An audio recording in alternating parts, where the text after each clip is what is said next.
Daniel's here, structuring social accountability through the concept of unionization, one of dozens of important and good ideas that I've had and that guest worker from Majority Rights is not man enough to acknowledge, but would rather gaslight on behalf of his gargantuan unmerited ego and then try to co-opt as his own. All right then. Yes. Through the depth grammar of the left, we find the concept of unionization beneath. And I don't mean unionization in terms of a specific industry or line of work. I mean the unionization abstractly, but which might be applied as a concept, of course, to a people.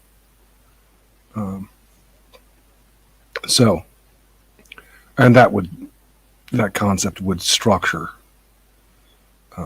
accountability and thereby correctivity and thereby homeostasis, which is what we seek, because that's where you're coming into autonomy and sovereignty as a people, which is of course what we want and what our enemies don't want and do everything in their power to disrupt. So it's a great idea and one among many that are entirely original that guest worker is just not man enough to acknowledge, and why I've come to despise him. Because I mean, why would he obstruct these ideas? The answer is there's no good reason. But that's that. I'm not here to talk about guest worker tonight. But I see that he's put up something called the Structuring Project. So it's just one among 3 zillion obnoxious things that he's done over the past 10 years that has become salient in this moment, and I had to mention that. All right. Then, so we have several things to talk about before I put the link in. I am going to put the link in and offer to talk if anybody would like to, but not just yet.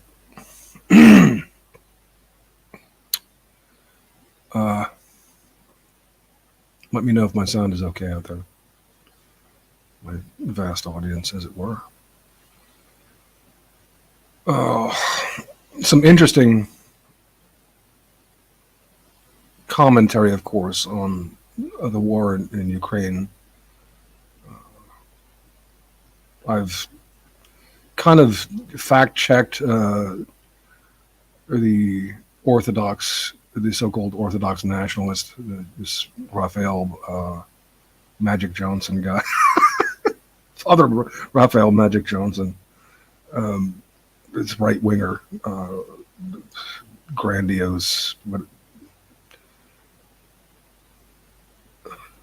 steward of Matt Heimbach and Matt Parry and Sven Longshanks. You can judge the tree by the fruit that it bears, right? Anyway,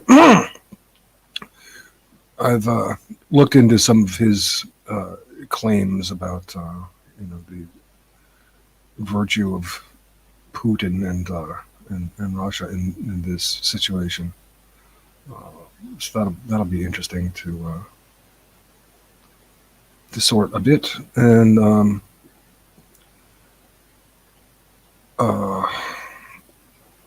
Abby Martin's take is kind of interesting as she appears on really Useful Idiots, this kosher show that used to be with Matt Taibbi, now it has 2 fully kosher proprietors. It's a Katie Halper and some other guy. And then Actually, some of the and then. But I think it's quite interesting. It's quite interesting that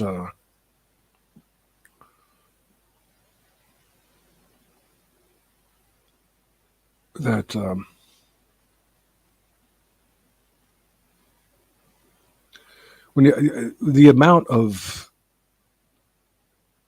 Russophilia of right of right wingers from America mostly um,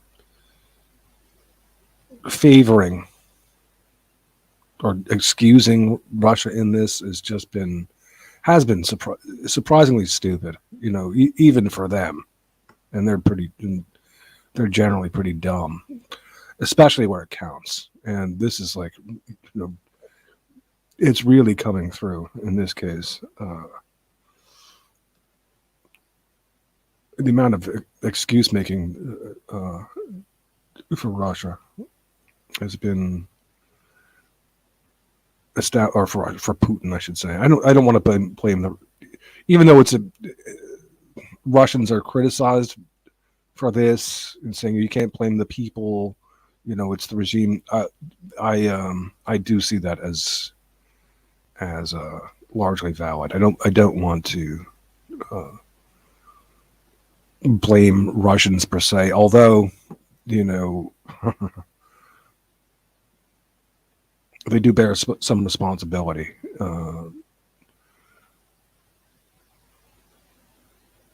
To really to take Putin down, I would say. Anyway, Abby Martin, beautiful woman though she is, uh, lovely voice, was working for RT, standing for Russian television, as kind of alternative media, and um, uh, and I suppose was quite welcome there, um, in her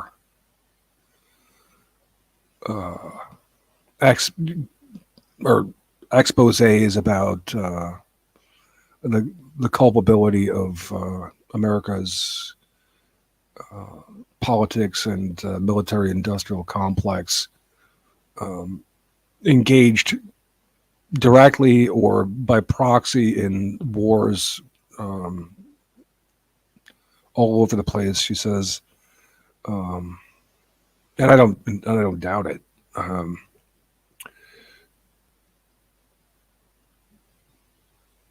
that there's been quiet about this and a lack of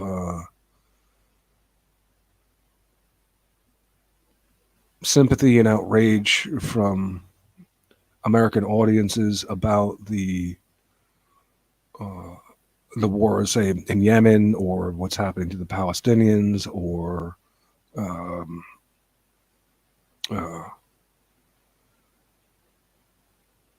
what other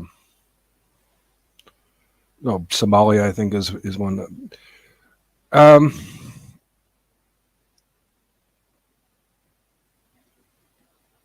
well, with this, and by the same token, there's this great outpouring of sympathy for Ukraine, which um,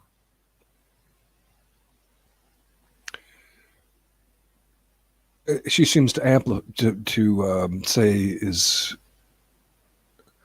a function, at least in part, of anti-Russian propaganda. Uh, I don't. Well, from the perspective of this platform, I don't really.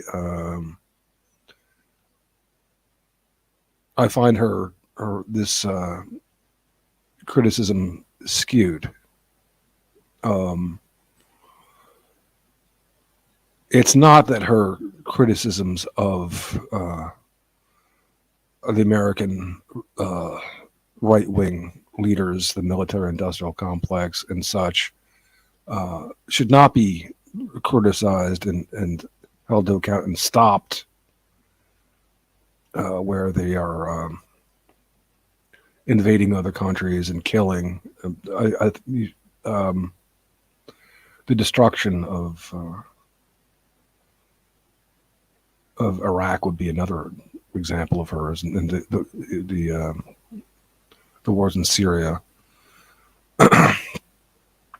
It's not that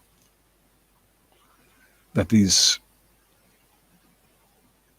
warring ventures should not be exposed and criticized and protested. It's that this platform, left at the white left at the national, is not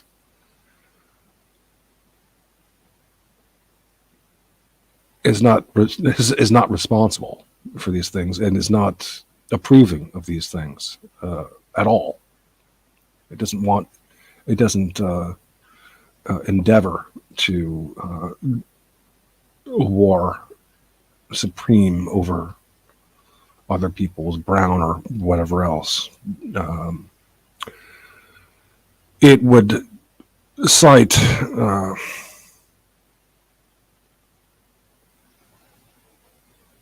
some combination of kosher and right wing interests, largely neoliberal, is largely responsible for these wars, and not really, if serving. I mean, it's highly dubious. European Americans at all. It's very very short-sighted and not really. Let's be honest. I mean, whether you want to blame the Republicans or whomever or the neocons, are they really about the broad European American population? Well, demonstrably no.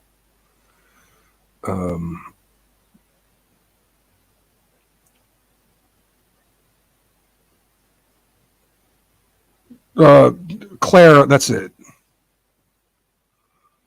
Let's see. No, I'm not tired.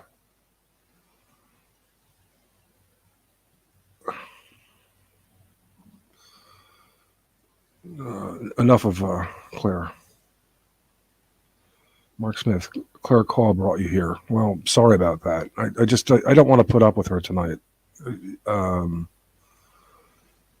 She's always trying to dog me and bring me down. I'm not tired, and I'm very coherent.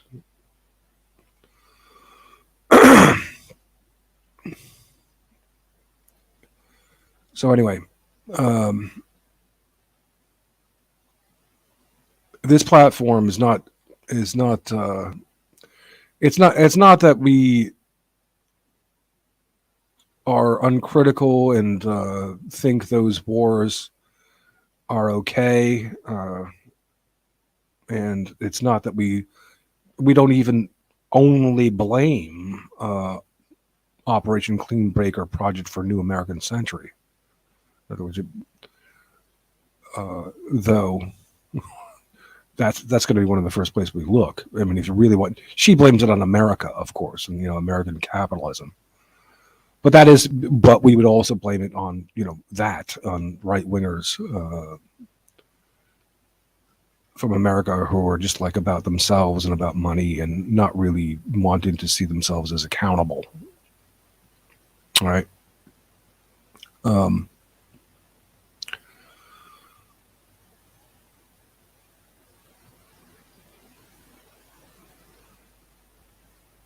And the neocons are neoconservatism is kind of famous for that in its ideology, and it's sort of like an anarchistic ideology that it's proposing.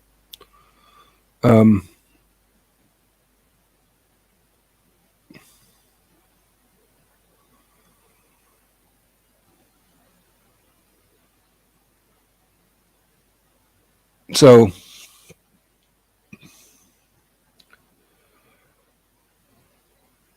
it's not serving our platform. We're not approving of it. Now she wonders, why so much concern for Europeans. Well, that's because from this platform anyway, because that's what we do. We're defending European peoples, uh, so-called white people. Well, they're called white when they're outside of Europe because it would be confusing to call them white. But anyway, because that's what we do. Because we're under attack by these concepts, um, and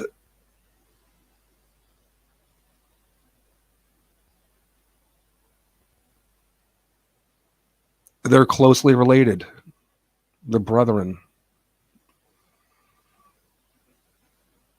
So of course, I'm concerned with for Ukrainian people, and of course, I'm absolutely disgusted when I hear a kosher guy like Halsey English say, and he did say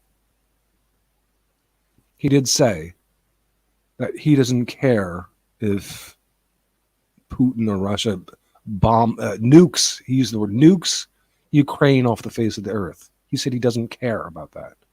Well, he's showing him, where his ethnic genetic interests are at to the extreme in that case, right? I was shocked that he said that, but he did. This is the guy he was a regular on Gottfried and Cato's podcast. Gottfried, who's always being cited as the good guy, who by the Paleocons or by the WN and WN proxies, dissident right and whatnot.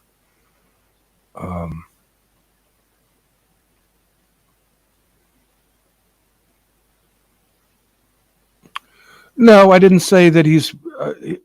Well, he's hardly representative of. Well, maybe not exactly and always, but that's kind of like the Kaufness thing. They try to nuance it, don't they? When in fact there are distinct patterns. It's even a pattern in this this Jewish guy is very articulate about the situation of what's going on in Ukraine, the recent history and so on. Alex Zeitlin. Now, he admits that there are kosher folks on both sides of the leadership in this dispute, and including on Putin, that he says that something like 80% of the oligarchs who support Putin are kosher, and that Putin is very good for the Russian kosher folks. He obviously has a rapport and agreements with Israel not to antagonize them not too much, despite his siding with Syria. But the thing is, it's not only Zelensky and Victoria Nuland and her husband Robert Kagan on the other side that he acknowledges that it's on that side too. But here's another expression. You say that Halsey English is not, that his genetics aren't expressing themselves in that statement. You've got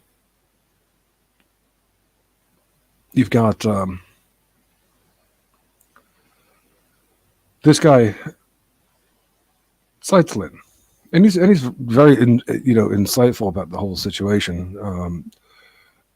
saying that Russia, I guess Putin ultimately, tried to do the smart thing. They tried to do the smart thing in the after the rigged 2004 Ukrainian election failed, when Yanukovych, and pardon me if I'm kind of like I've been dyslexically mixing and matching these names, Viktor Yushchenko and Yanukovych. Yanukovych was the sort of the Russian, the guy who was favored by Russia. He was Russian speaking. He was from those eastern provinces, and of course Russia wanted him to be president in 2004, and they rigged elections for him against Viktor Yushchenko, and that spurred the so-called Orange Revolution, which was astroturfed by Soros. But here's an important point to note. Just like, similar as with the Occupy Wall Street thing in 2011, some of these astroturf movements are looked upon by genuine actors and who will co-opt them to an extent. So genuine Ukrainian nationalists would say, hey, yeah, I can use that. Okay, it's a CIA op. It's a Soros-backed liberal open society thing for now, but we want to take that because we do indeed want to wrest our ethno-nationalism from Kremlin control, from Putin. But Putin was having none of it. And here, this is interesting. In fact, he tried to poison Viktor Yushchenko with dioxin. Tried to kill him, and this Alex Toetlin guy said Russia tried to do the smart thing. They didn't send in their troops. They just said we'll kill this guy so that we can put in our man. It's just a matter of fact. And then you have these white nationalists, these right wingers in America saying nothing about that. But like when in 2010, I've heard some of them say, "Oh, Yanukovych was fairly elected," and then they came in with Maidan, Victoria Nuland and so on, came in with this AstroTurf Maidan to overthrow Yanukovych's fair election. Well, the things, the elections were being rigged on both sides, and I mean, they went so far as to try to kill Viktor Yushchenko. He survived and was the president for a while until he was until amazingly, according to Zeitlin, who was a campaign manager on behalf of Yanukovych, just to give him his kosher seal of approval, I guess. I'm speaking a bit facetiously there, but only a bit. And so there he was, and indeed, he wasn't just that. Yanukovych wasn't just the president of Ukraine on behalf of Putin and Russia. but he was facilitated in that by Paul Manafort, the infamous Paul Manafort of the Russian investigations by Mueller, right? And who was Trump's campaign manager to begin with. And you have all these people, Rams Paul and all these other right wingers. Oh, Russiagate, Russiagate. Oh, there's like Russia had, like Putin had no, he did nothing. They had nothing on Trump with his failed business bailouts and whatnot. Oh no, no, that's all fake, right? I mean, these right wingers are so. I mean, they're just so stupid. It really it bothers me. Um,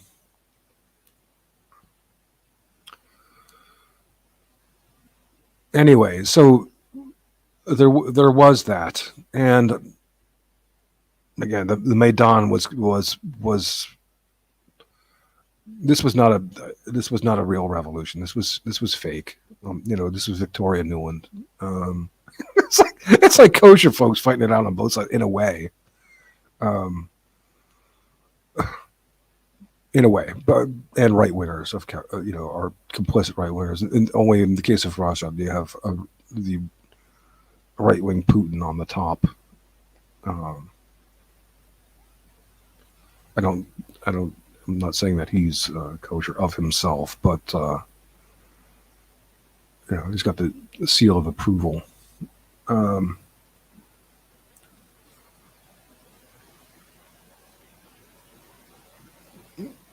High zero infinity. Okay, so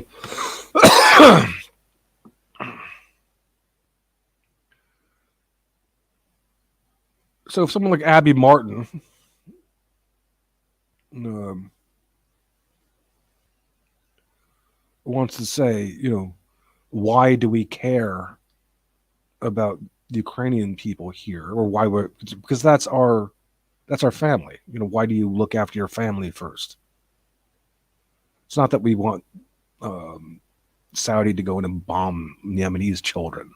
Not that we think that that's okay, or uh, would stop it if we could.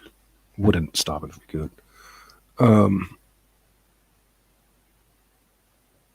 but she's trying to say, Abby Martin's trying to say, oh, it's because just anti-Russian propaganda, which is real. She's really, uh, she's getting pretty. That's a bit. She's showing that she's a bit off when she starts talking that way. There's no excuse. Looking into this again, it's similar as with the Nazi thing. It's like you kind of go like, okay, let's look at the claims of innocence that the Nazis are making with some moron like Ov, fuck you, or whomever, or Thomas White, whatever. And then you look at it again, and it's like, no, sorry, uh, that's not true. That's not the case, and it's not the case that that Putin is justified in doing this at all. Um, now, I haven't been paying a great deal of attention to goings on in the Donbass over the years, because uh, while I am seeing the Ukrainians and Russians too, by the way, as extended family, this was it seemed like a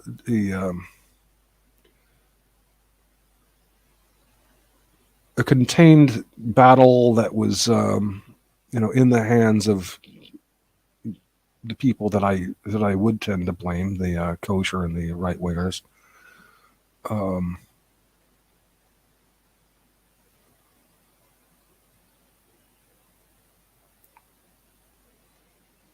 So anyway, so I wasn't paying a great deal of attention to it, but now looking into it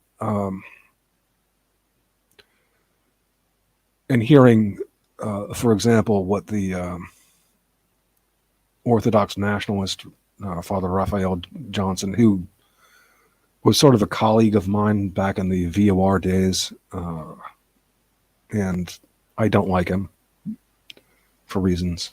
Uh, but anyway, first of all, for one thing, he's a Christian, which is. But anyway,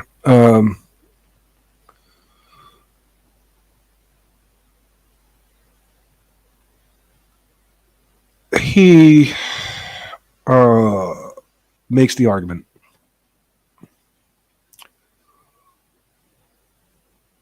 that these Russian people in the Donbass region of Ukraine have been beleaguered um, by Azov Battalion and other Western CIA and so forth backed NATO backed forces, and this provoked Putin, so he had to act. And he cites some 14,000 killed,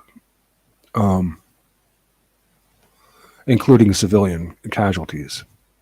Now, that's, that's certainly terrible, and I would blame the people that I would blame, even if it's right wingers, even if kosher hands are clean, which I doubt they are.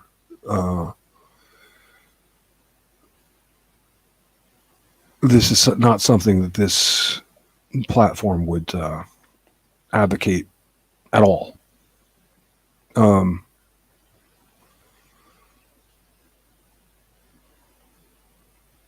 Having said that, and you have to take Wikipedia as the kosher source that it is.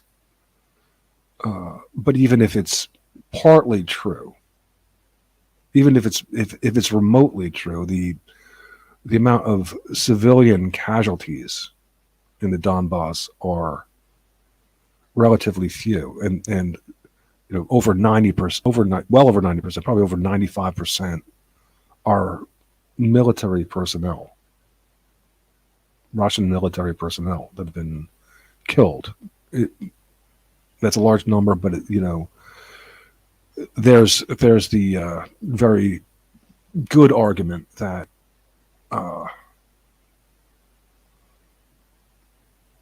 Zeitlin was making, that Ukrainians weren't out to just kill Russians. If they wanted to just kill Russians, they could have killed plenty of them in Kharkiv.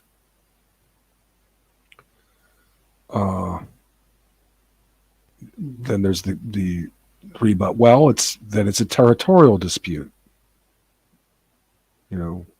Is an essential factor. Well, that is where Putin brought his military into these two eastern provinces, and they weren't attacking Russians anywhere where there was not Russian military. So, Orthodox nationalists, who is really the aggressor here?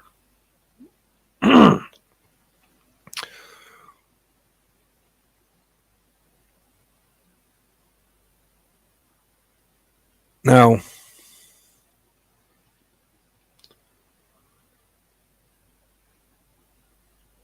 an interesting thing happened, according to and it makes perfect sense. After Putin took the Crimea and these two eastern provinces began to be hived off, which is that you removed from the general voting population the Russian voters and the most Russian sympathetic demographic. And and at the same time inspired Ukrainian ethno-nationalism. So there's nothing like generating a sense of nationhood than to have people, a foreign entity attacking you, trying to take it away from you. So you were left with Ukrainian peoples inspired to their nationhood, their ethno-nationhood, and without the oppositional, the countervailing Russian vote. So you've got there is a grassroots, real Ukrainian ethno-nationalism happening there.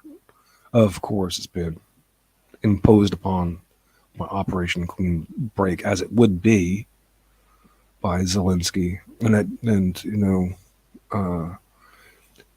I find Klitschko a sympathetic character, but even if I don't, I see him having a kosher strand, and I don't approve of his joining with Zelensky in this very, very wrong idea that situation being what it is, that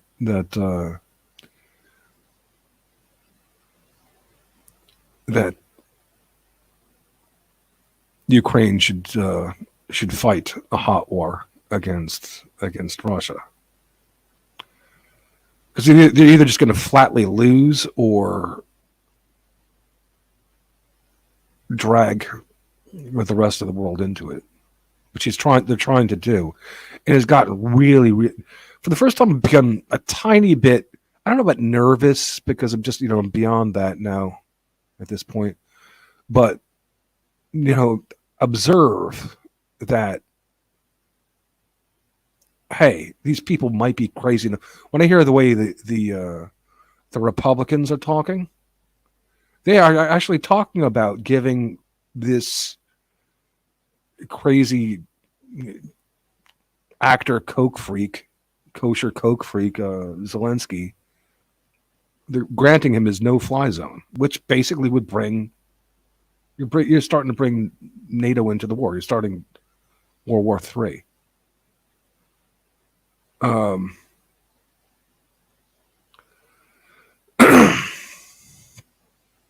Who was, I forget the list of names of the Republicans that were actually talking that way, that, oh yes, they should be great. Are you crazy? Are they that crazy? There's really one thing that a president who was Ukrainian and acting in Ukrainian interests would do, a leader, I should say, of Ukraine would do, if he was generally connected to the interests of Ukrainian people at this point, with the situation being what it is. He would step aside and he would say, okay, no more fighting. We're not going to fight you. Step aside and allow Putin to install his Lukashenko-like stooge as the president of Ukraine and begin the long project of an oblique fight to retake the Ukraine as an ethno-national entity. but you don't let your people get killed, and you don't let this in cities destroyed and drag the rest of the world into it just to show yourself as an actor, acting the part of a a stud guy, which you're not. he's got Klitschko there, but I don't mean to laugh, but the guy's a boxer, right? Anyway, it's not the thing to do to foster this war, and that in no way, shape, or form excuses Putin. I said, but people are joking about the word evil being applied to Putin. Well, he has his reasons. He was scared of this, that, and that. What he's doing is evil. He didn't have to do it. And he's killing children. It doesn't matter. It doesn't even matter if they're stationing, if Ukrainian militia are taking up positions in apartment blocks and in civilian buildings.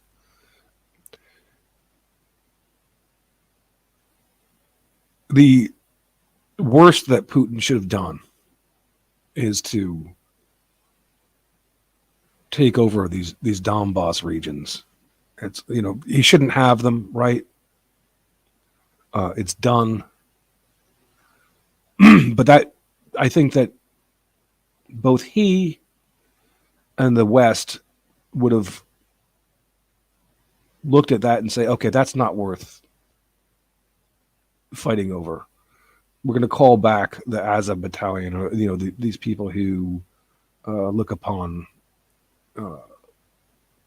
Russia as who've been inspired to look upon Russia as their enemy, and just like we'll placate them in some other way. It's wrong. And it seems to me that the Crimea being Russia is wrong, but let's leave that. We have Mariupol, we have Odessa, we have access to the sea for Ukraine, and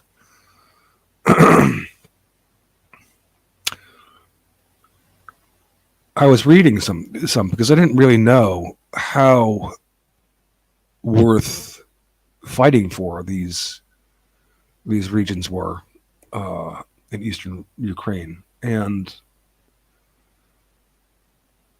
it seems like they're the biggest thing that they have going for them is industry and coal, and industry which produces certain materials necessary for the Russian war machine. And I'm wondering if that doesn't connect with a general laxness on the part of the Russian nation when it comes to their industry, which would be part of genuine sovereignty instead of the kleptocracy altogether, which they have, which they are, just taking over territories and extracting resources and selling it.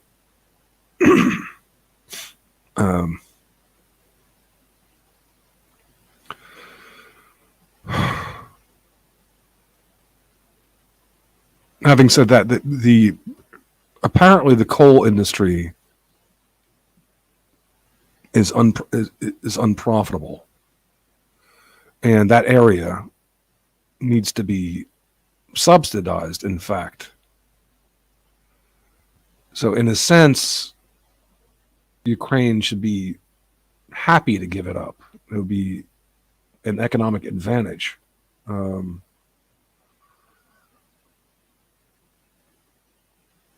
There are other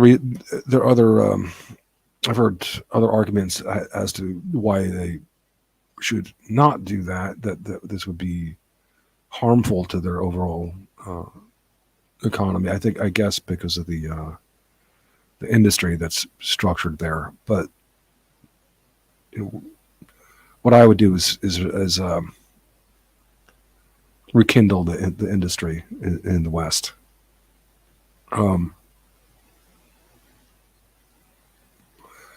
Yeah, I wouldn't be. Of course, I wouldn't be happy about giving Putin these two regions in the east and letting them, have Crimea with impunity. And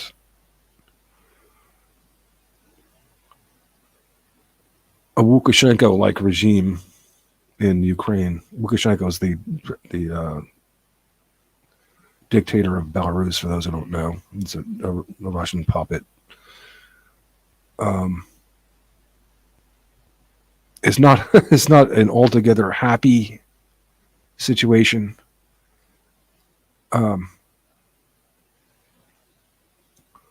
But the Ukrainian people would survive. They could just play along. Oh yes, it's true what you're saying, Putin. We are you. We are your brothers. You don't want to kill us. Oh yes, we love your Lukashenko like puppet. There are, and I say this, drawing on the direct example of, I've been many times I've been to Ukraine and I've been to Belarus several times for pretty lengthy spans. And I've known people, I've met with the president of Belarus, Shishkevich, who was a good, honest man and a very intelligent man, a physicist who drafted the dissolution of the Soviet Union, who was a genuine Belarusian nationalist, wanted to revive, to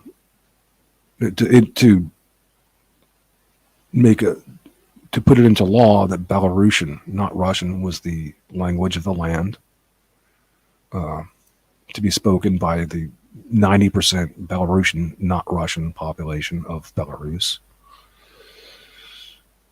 And he was,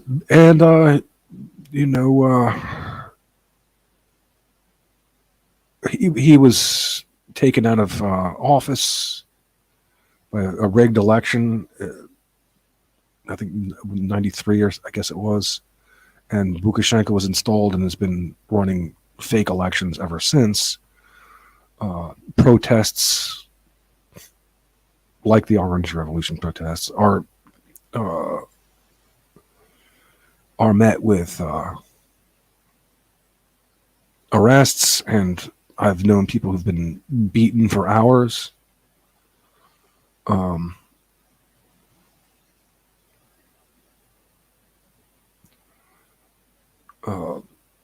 Alternative media has been shut down. Lukashenko has murdered at least 10 oppositional figures, maybe up to 25. There are draconian laws there. I've known people who are not heard of people, I should say, have gone to jail, these horrible jails they have there for 7 years for possessing a joint of marijuana.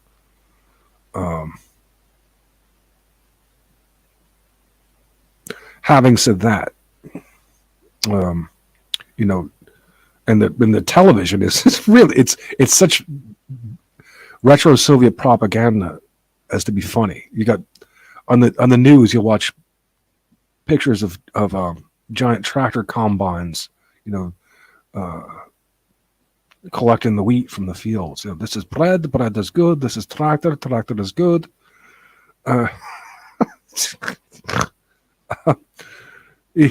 It's almost funny how retro Soviet the culture is. But the people, the Belarusian people, survive as a genetic entity. They are still 90% there. And with the indirect benefit, like the indirect benefit of the old art of not being paused to death by neoliberalism of the West, as they say. Uh, so if they can survive it, and well, they can survive it is the point, even though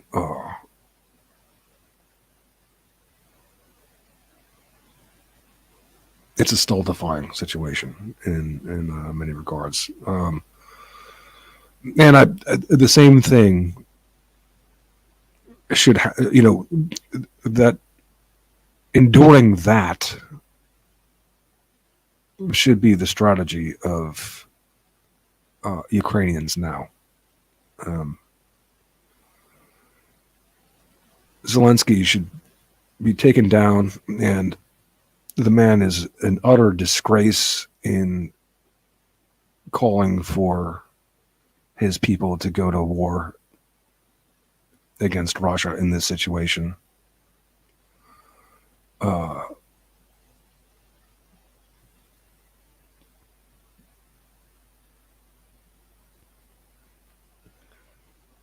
So is Putin. Of course, I'm not excusing Putin, but Zelensky, should be taken out, and his call for war, no-fly zone, and things like this should not at all be heeded. Humor Putin. To call him an animal would be a compliment. What he's doing is evil, and he has no excuse. This stuff about if Ukraine had, even if they have weapons grade bioweapons, even if they had, even if they're being supplied with stingers and javelins and whatnot, none of that excuses what he's doing. If Ukraine were to join NATO, it wouldn't excuse what Putin is doing.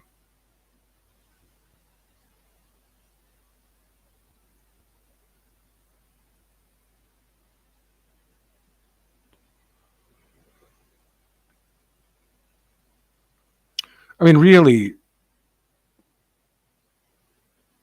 wiping Russia out, first of all, the motive to do that is non-existent on the part of the West. So this is his claim that we have an existential threat here. And even if they were to try something like halfway like that, they would be risking, the most hellacious retaliation, nuclear or otherwise. Do the biowarfare right back. I mean, do you think that Putin wouldn't? So this is just ridiculous. I mean, I hate to I hate to blame these people that I would, but I will. You gotta play the long game, and Putin's imperialist kleptocracy has got to be approached another way.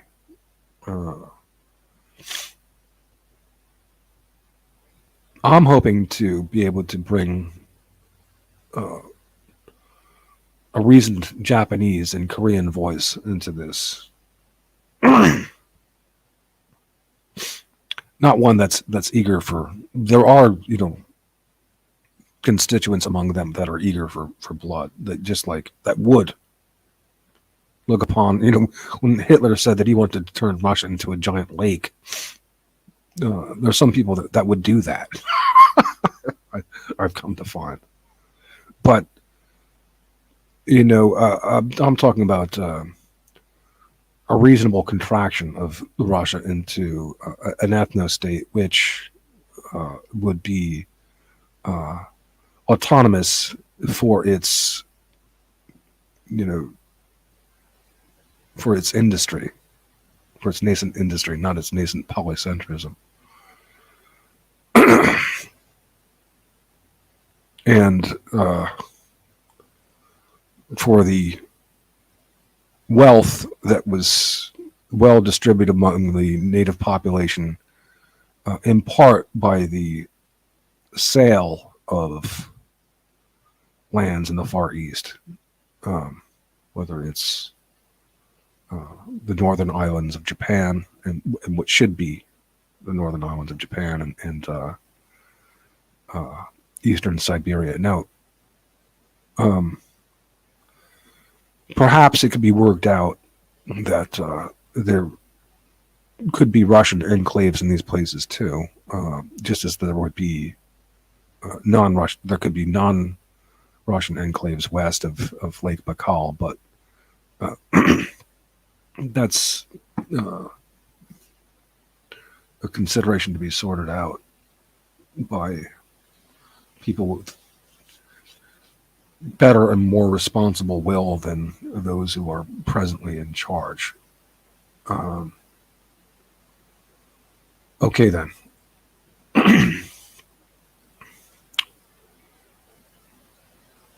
What else did I want to talk about? And there was other matters, and I'll put in the link in a second if anybody wants to join me.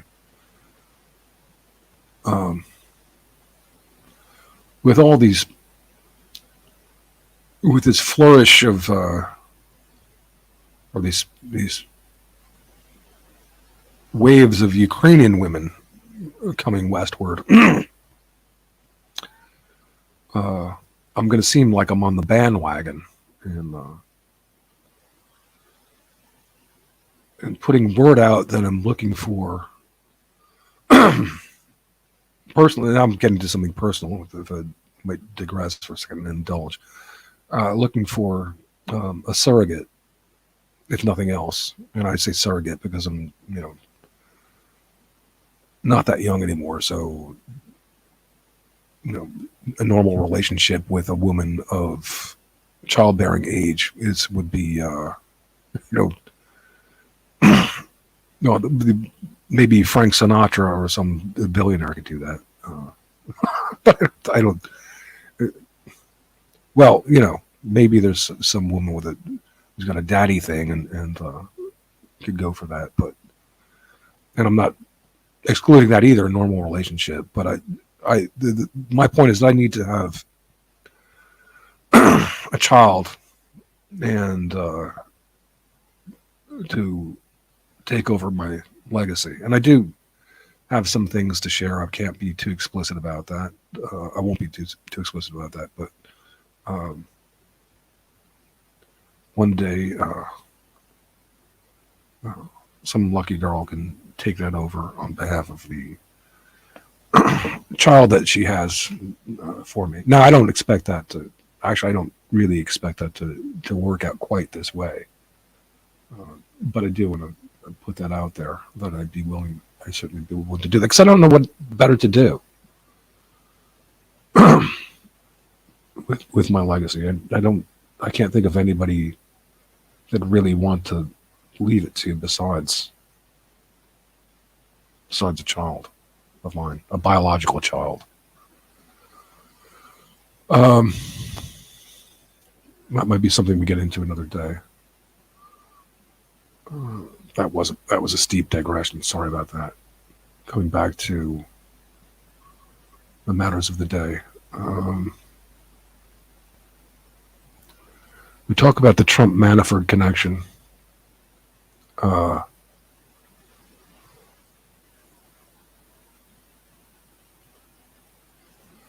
talk about the oligarchs, Putin's connections. We talk about Halsey, English He's got a lot of nerve calling himself English. We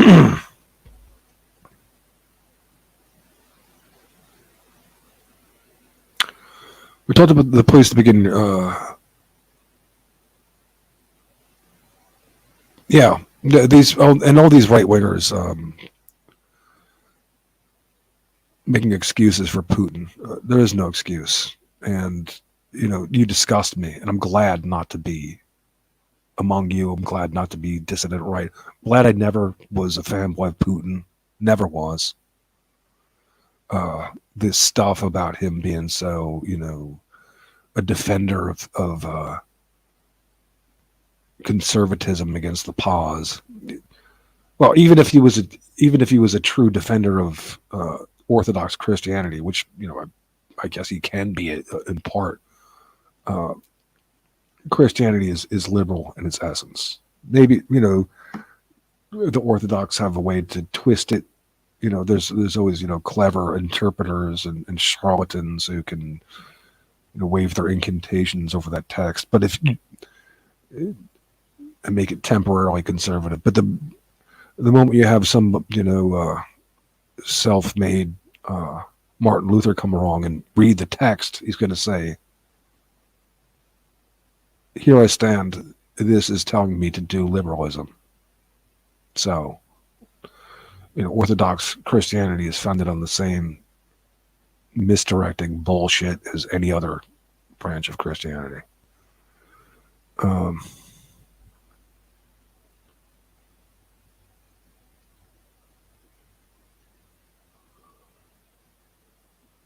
And these guys who are like flouting.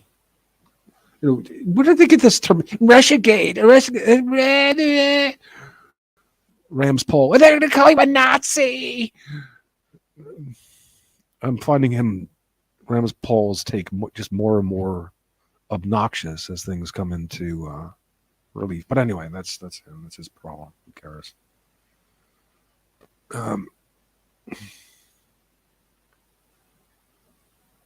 Yeah. So the Orthodox nationalists making all these excuses for, and he does. It's like he doesn't care. It's weird. This guy's a priest, and he's like defending Putin, going around, killing Ukrainian people like he must, and destroying their. Imagine somebody bombing your apartment and all your life's possessions, your heirlooms, your history. And the Orthodox nationalist, he's okay with it just because. Oh well, Putin doesn't allow gay pride parade. He's like, he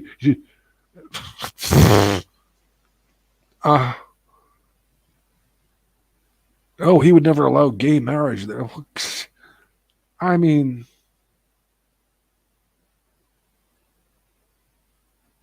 right wingers. I'm so, it's no wonder that they're desperate that this platform that I've set forth to keep it muted, because when it comes to light, it's just going to destroy all the bullshit. Okay. Right there. Morning, all 228 here.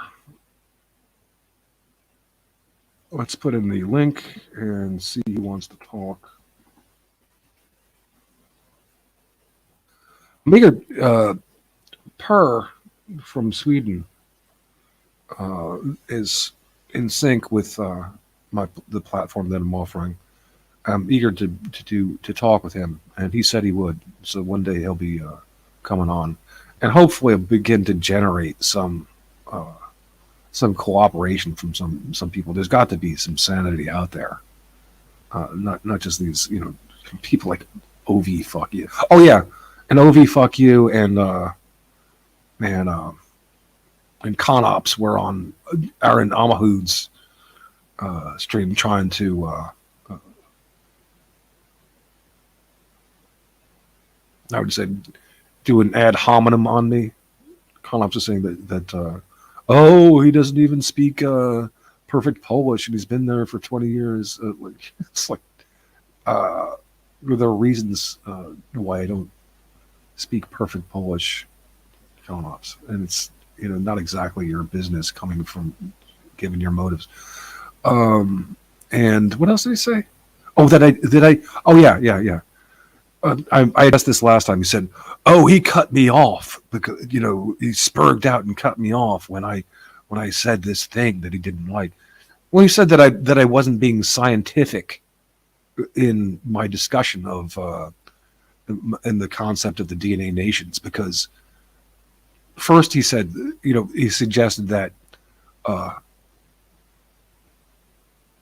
that apparently only outbreeding is scientific. It's not that people behave so that they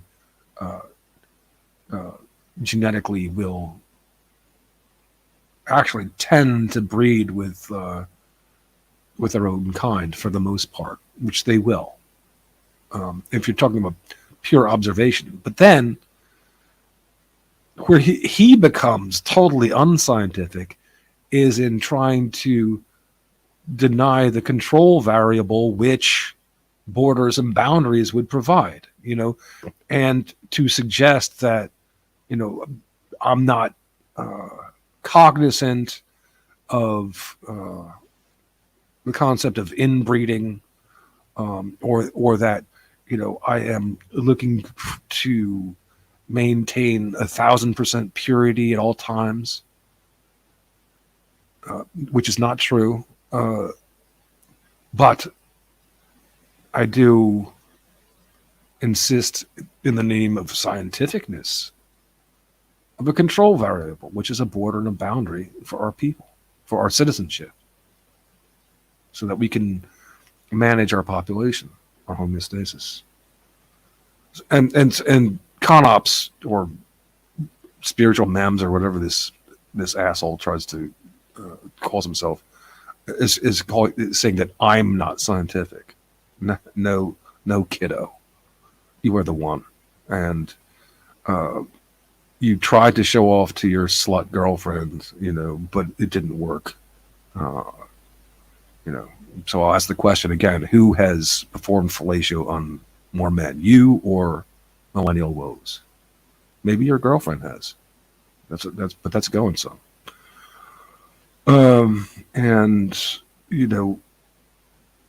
yeah, and what you're doing with your liberalism is not the innocent thing and the protector of the innocent that you would pretend that it is. Just the opposite. You are protecting the most corrupt, the most irresponsible, the most would-be unaccountable, creepy, would-be slave masters. Those who would force us into involuntary contract, into slavery by definition. Because that's what liberalism does when it's not constrained by borders and boundaries, when it's not paradigmatic conservatism.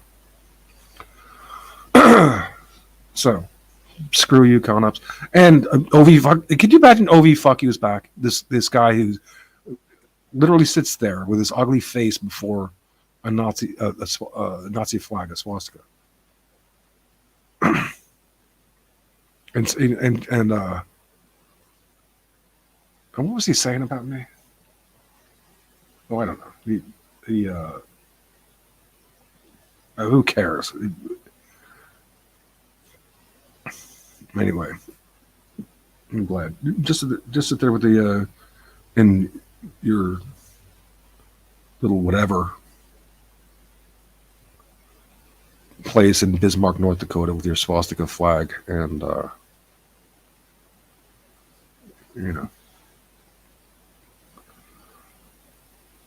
Okay, here's the. Oh yeah, what I wanted to say was Aaron Amahud said that OB fuck you was doing very well in the argument. Well, I guess if you are an Israeli or a kosher folk, someone like OV fuck you would be good because he's doing divide and conquer. Oh, and OV fuck you, by the way, was defending Putin. He was defending. He's like saying, how these. What, what exactly was he saying? This was interesting. Um,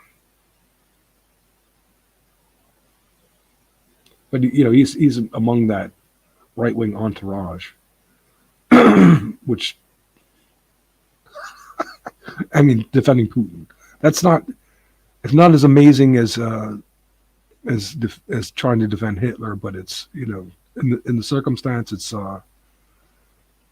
astonishing enough that someone would try to do that. As far as I'm concerned, um,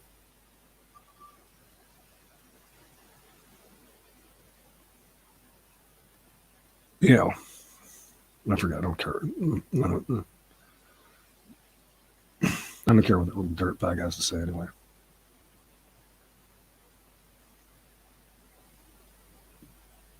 Okay, so if anybody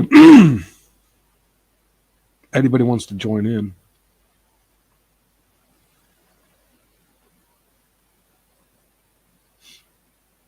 remember this platform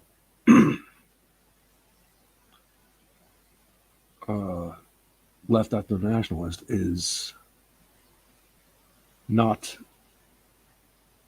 therefore describing supremacism, imperialism, is not communist. Is not. It does provide for private property and free enterprise. Of course, there would be some public property and certain state assets and industries of necessity. Probably, I'm not an economist, but it would not.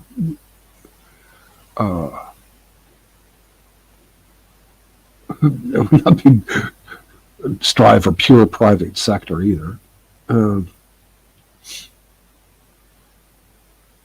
But we're distinguishing ourselves from the third position is nonsense, and the which would try to strive, which would tend to include elements of Nazism and its scientism and Christianity. That nonsense, all that nonsense, beyond accountability, beyond praxis, whether above nature or supposedly within nature.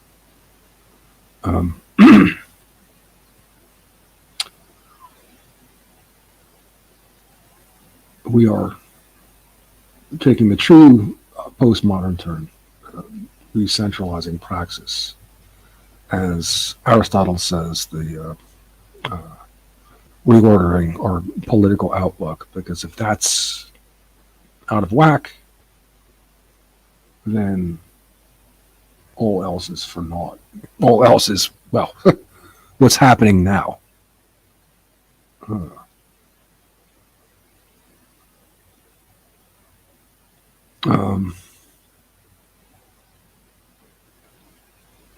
Of course, our enemies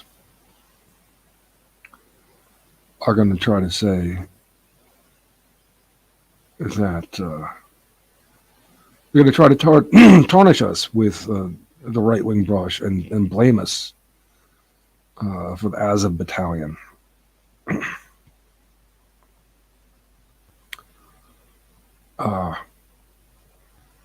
Which is based on, which is founded on, would be founded on the scientism of Hitler. And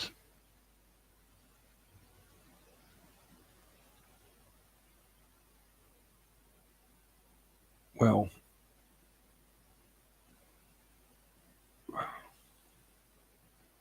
as I've said, I'm patting myself on the back for my criticism of last time of Mearsheimer,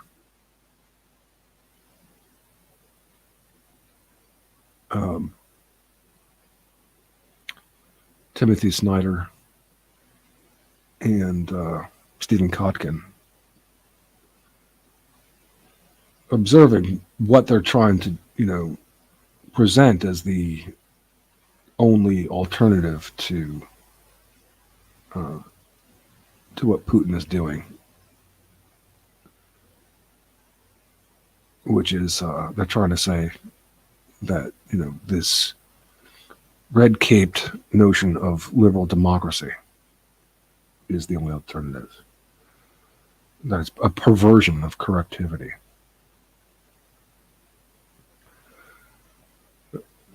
Correctivity is a pragmatist notion. Now, we're pragmatists because we have to be.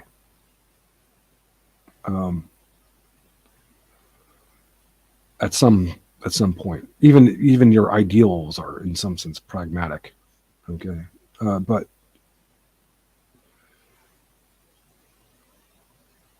the idea is that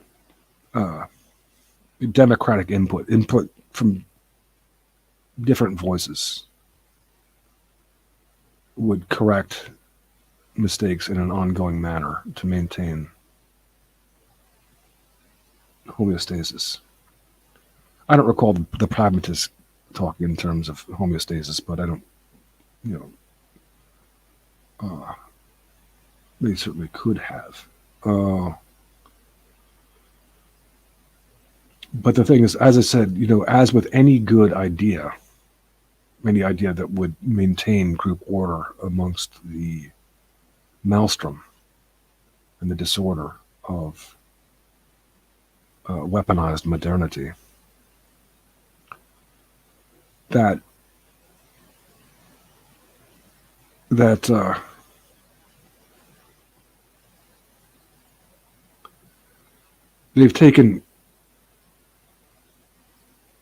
tried to extend the franchise indefinitely, almost beyond the nation.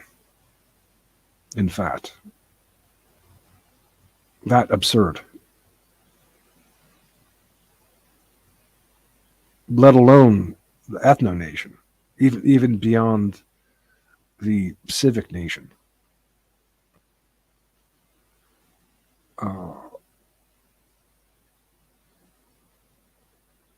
By introducing immigrants to vote Democrat in the case of America, or to vote Labor in the case of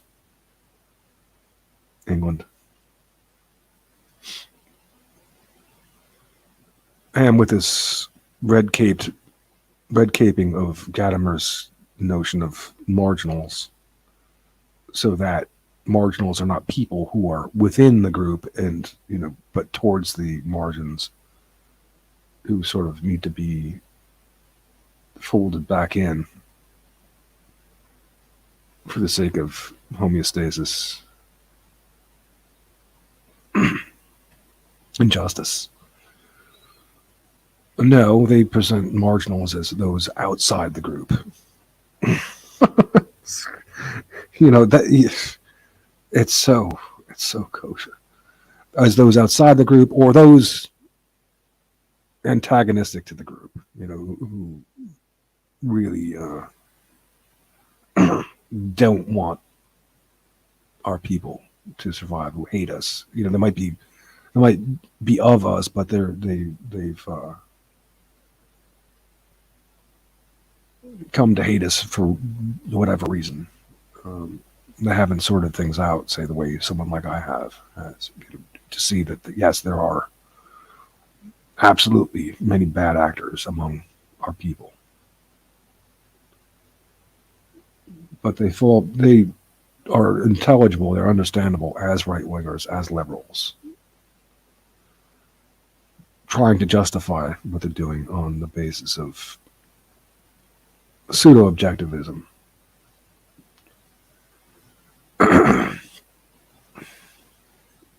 And the means for avoiding significant accountability as such.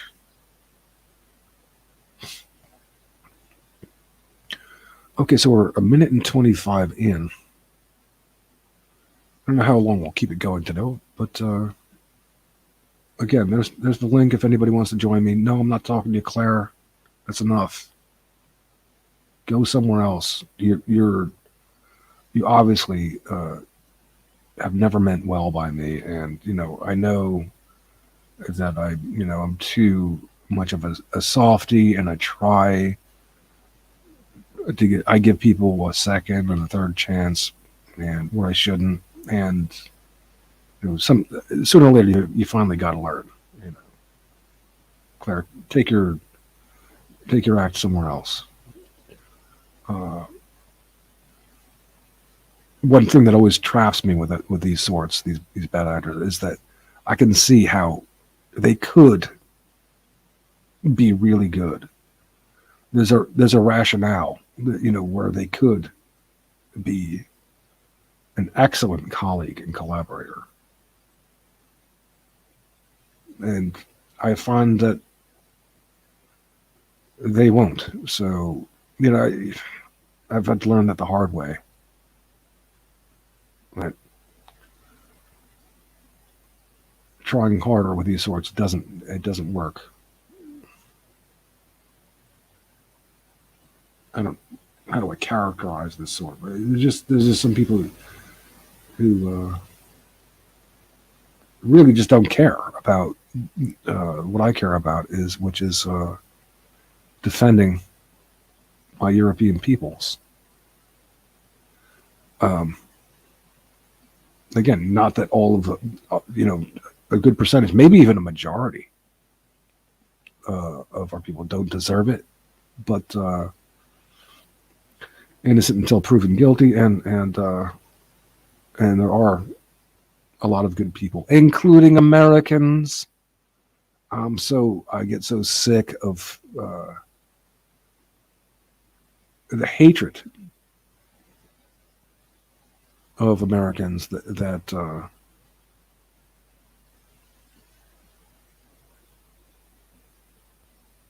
well, I mean, I haven't seen it a lot, but I've seen it enough. I mean, it's just ridiculous because there's good and bad there, and uh, people who are running the show there are not generally the good people.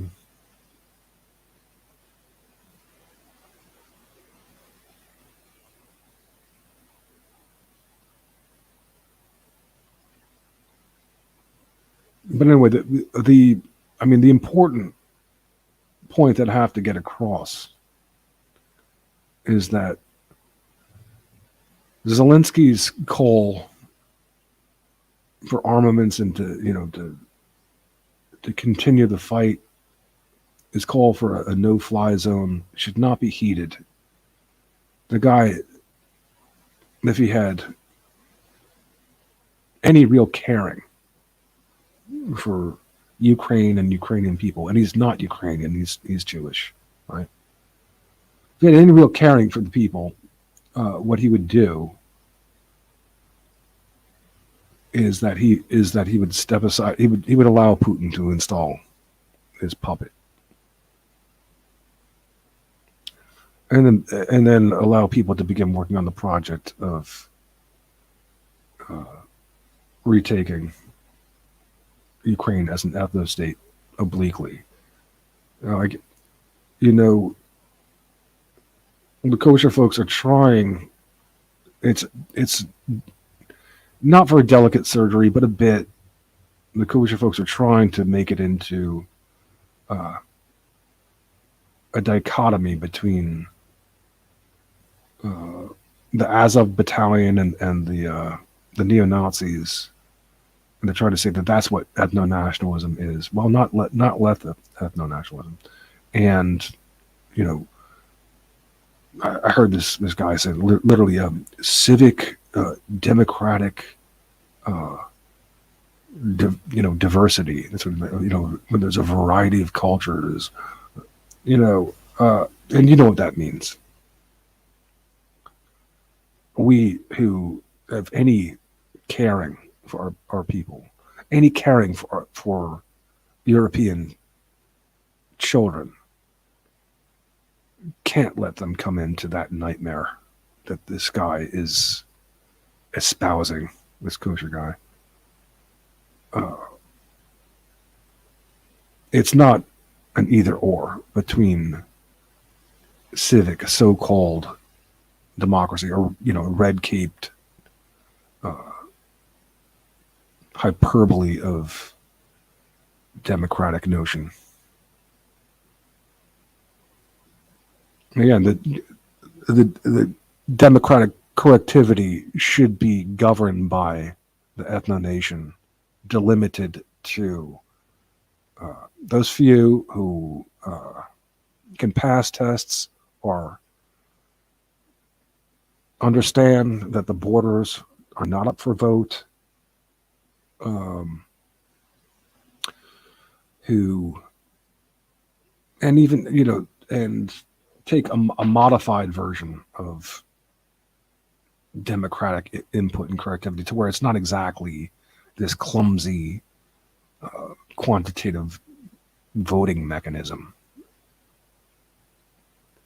I'm not exactly sure how the refinement of that idea would work, but there probably does need to be some refinement. But certainly, to begin with, this disingenuous argument that democracy is just like everybody voting, and even to where it's beyond the national boundaries, we're legal immigrants, and feeling that, importation of new citizens are voting. No, that's not, let's not let them red cape and pervert. Mirthbound's here.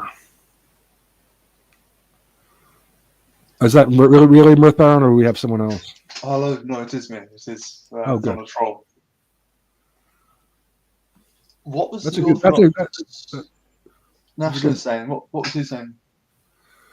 Well, he is, in my opinion, in my estimation, shockingly pro-Putin. He's not the least bit. He doesn't seem the least bit troubled by the casualties being suffered by Ukraine. He blames NATO and the CIA and the West for antagonizing Putin. Of course, he's all always about how the West is bringing pause to the great Orthodox Christian lands of Russia, and Putin's defending against that, and he says that the Azov Battalion and others were deliberately bombing or killing civilians in the Donbass, and 14,000 have died there, and how America has got, or the CIA has backed bioweapons labs and in Ukraine, and that this is an existential threat to Putin, and so he had to do this, and I don't buy it whatsoever. I looked into the situation of the Donbass and the casualties there, and the situation, and while I don't believe that militarism should have been the way, that's to me the kosher way in attacking them, neither do I think that Putin is justified. Anyway, yeah. So that's what he was saying. I just wonder with him, is he pro-Russia or is he pro-Putin? Yes. I mean, well, in other words, both. I think both. I don't know. I mean, I don't know how. He probably just views. I'm not sure. I'm sure that he's not. That he doesn't view Putin as a perfect guy. I'm sure that he has got some nuance there, but he clearly defended Putin, and he blames the West for what Putin's doing, and I'm satisfied that that's totally wrong. Because it's interesting because it's different if it's in Putin's favor or Russia's favor to invade Ukraine. Those are two different things, I think.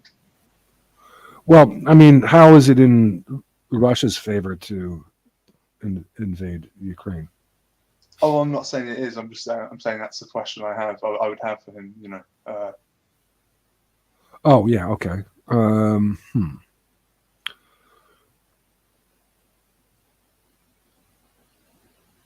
Uh, I don't know. There's been quite a few well, protests. I heard him. I heard him as justifying Putin on behalf of the Russian people and the Orthodox Church. That's where he's coming from. So it's both. That's the way I hear him. It's been hard to gauge how much support there has been from the average Russian person about this conflict. There have been quite a few protests, but it's hard to gauge, I find. Yeah, but they're going to jail, and also, I mean, I've heard that Russian media is its television and so on is really controlled, and the propaganda is really heavy, and it's working. And I believe it because as I said, from my experience in Belarus, the television there was like, you would laugh if you saw the kind of, it's all anti-American propaganda like that are shown constantly. When I was there, pictures of George Bush in Guantanamo Bay and how evil America was, and so it's not. So I can understand by these means how they've got these huge football stadiums filled with Russian people waving the Russian flag in support of the war and whatnot. Um, the propaganda is working, and yeah, I'm sure that I would imagine that most people don't want uh, don't want the war, and I even regret to some extent certain tweets that I've made where I said, Russia is sending its toys, its bombs for Ukrainian children. I should put the blame more squarely on Putin, because I don't view personally. I don't view objectively. Russians are not. They're part of our family. They're European peoples. So I don't want to vilify them as a whole. No, of course. I mean, one question is how protracted this conflict will be, and how many casualties there could be. I fear it's going to be quite long, but I hope I'm wrong. That's what's worrying, and that's why where where Zelensky is just an absolute disgrace, and he's showing the fact that he's showing that he's not Ukrainian by the way he's acting, because he doesn't really care for these people. If he did, he would not call upon them to fight and sacrifice themselves and their property and their national treasure in a battle that they can't win alone. And he certainly would not call for uh, Western involvement, which would happen, I guess, with a no-fly zone. So I mean, I have no respect for him, and uh, and that's it really could lead to a world war and worse. Um, and I thought that was not going to happen until I heard the Republicans talking on the news. I think it was yesterday. There was who was it? I just a few of the major Republicans saying that they think that Zelensky's a hero and that they should back the no-fly zone. I mean, I guess the military industrial complex and the big money's kicking in there or something. That's insane, really. Tell this cocksucker, this coke freak, to step down, to get out of there. He's way over his head.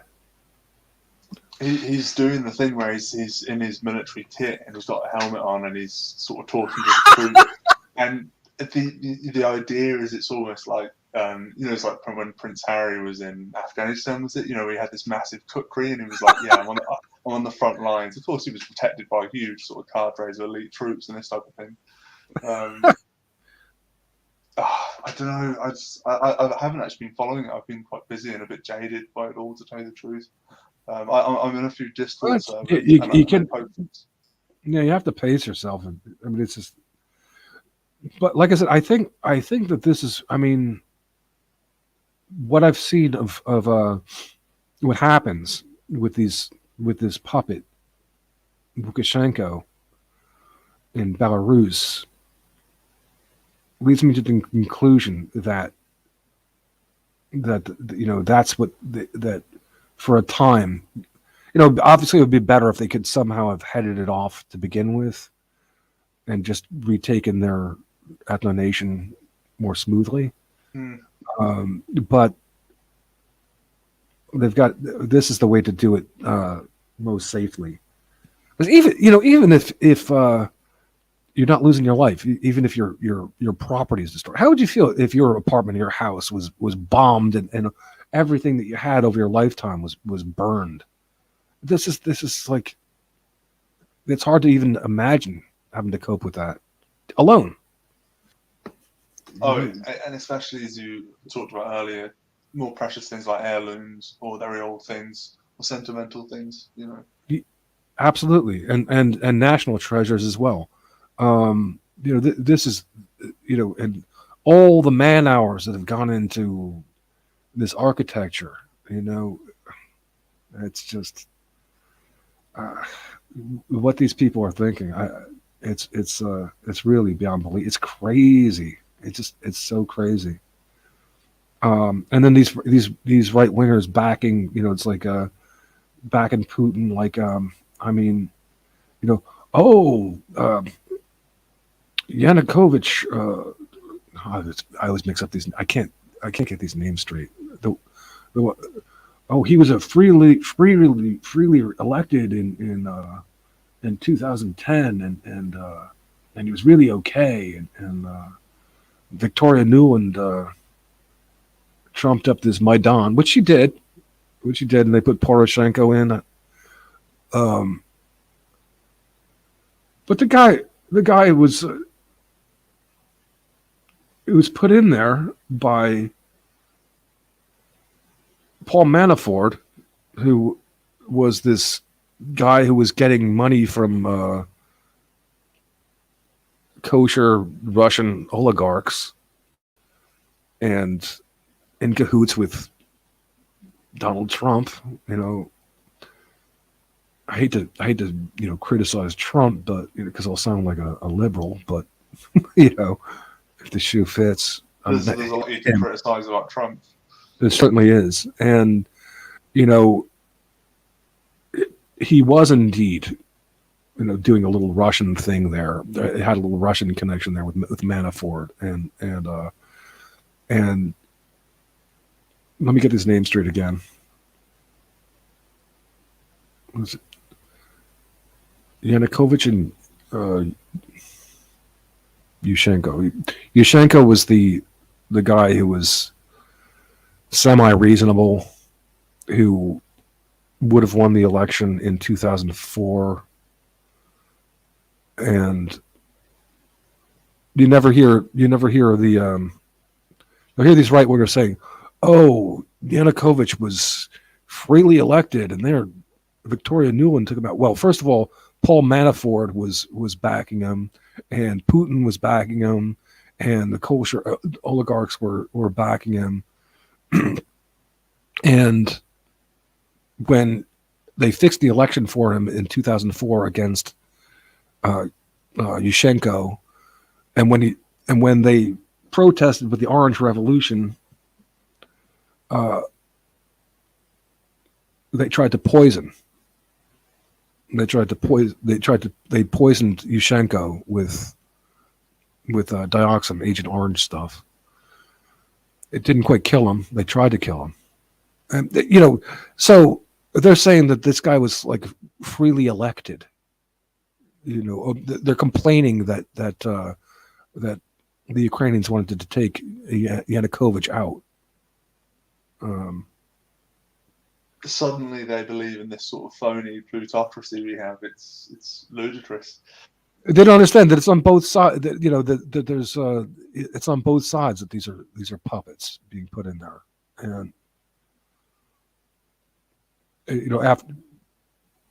after Yanukovych, Yushchenko, so Yushchenko was put in, right, for the West, and until 2010, and then amazingly, with the help of Manafort and Putin and big oligarch money, Yanukovych did Russia's puppet was put in. Victoria Nuland and her husband Kaganovich, the Operation Clean Break, one of the drafters of Operation Clean Break, was able to stir up this Maidan revolution, which was fake. Europeans don't act that way. I mean, just everything about it was fake to me, and so they were able to take him out and install provisionally this guy Poroshenko, who was pro-West and pro-NATO, starts the sail rattling on behalf of the Jewish harvest, and then finally they culminate with their Operation Clean Break by having their kosher president installed by, let's see, Ihor Kolomorsky, the kosher oligarch who was the guy who backed Zelensky. And there you go. Now he's calling for a bloodbath. Yeah, it's a bit of a mess. That's some useful information you've given me there. As I say, I only know a little bit about Ukraine and Russia. Well, there's no reason why you would. I'm in closer proximity, and I've known some Belarusian people, some Ukrainian people, so I have some sense of it. But I've certainly had to take a deep dive myself recently. I'm not following what's the goings on of the Donbass, believe me, but I think it's sorting out pretty plainly that it's been a fight between the neocons of the West and and Putin. Who's going to install their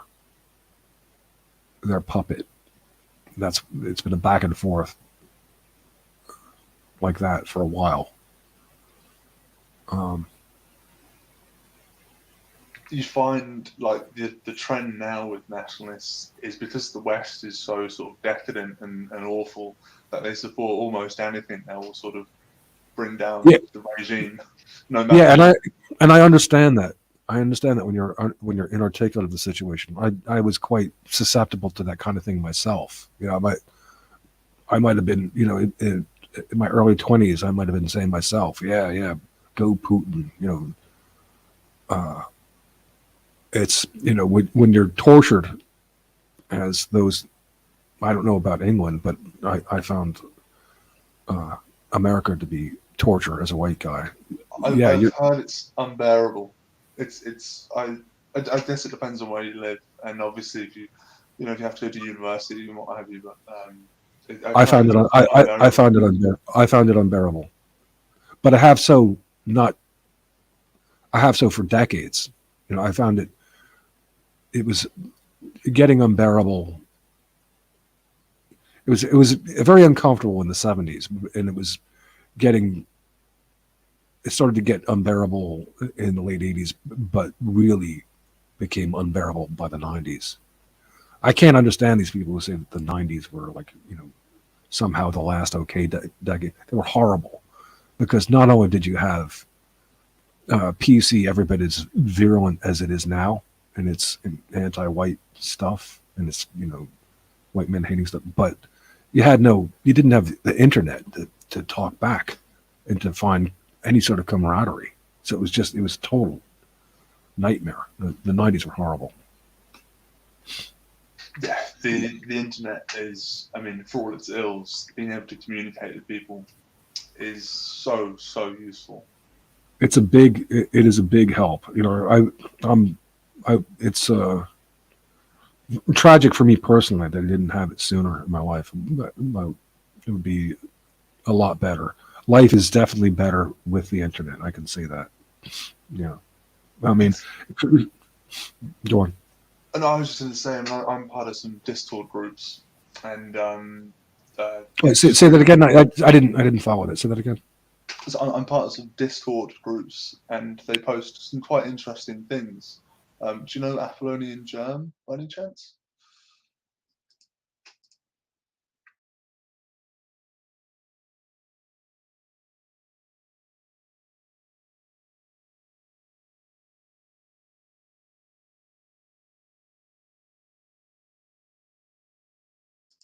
We seem to have lost the host. I'm not exactly sure what's happened.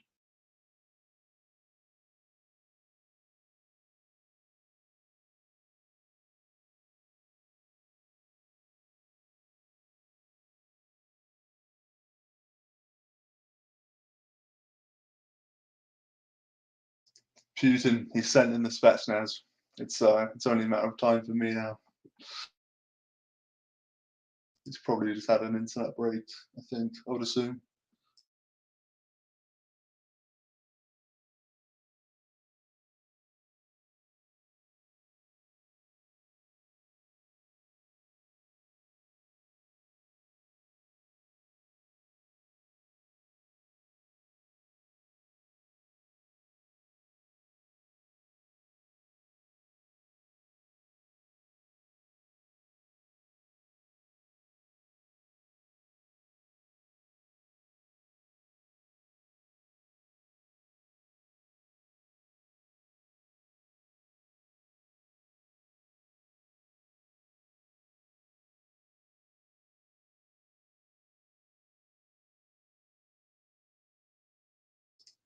Northern, the Hobbscast is on. That's kind of interesting.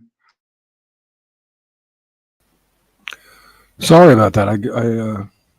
I accidentally knocked myself out of the studio. So I've done it before. It was a bit of dead air on my part.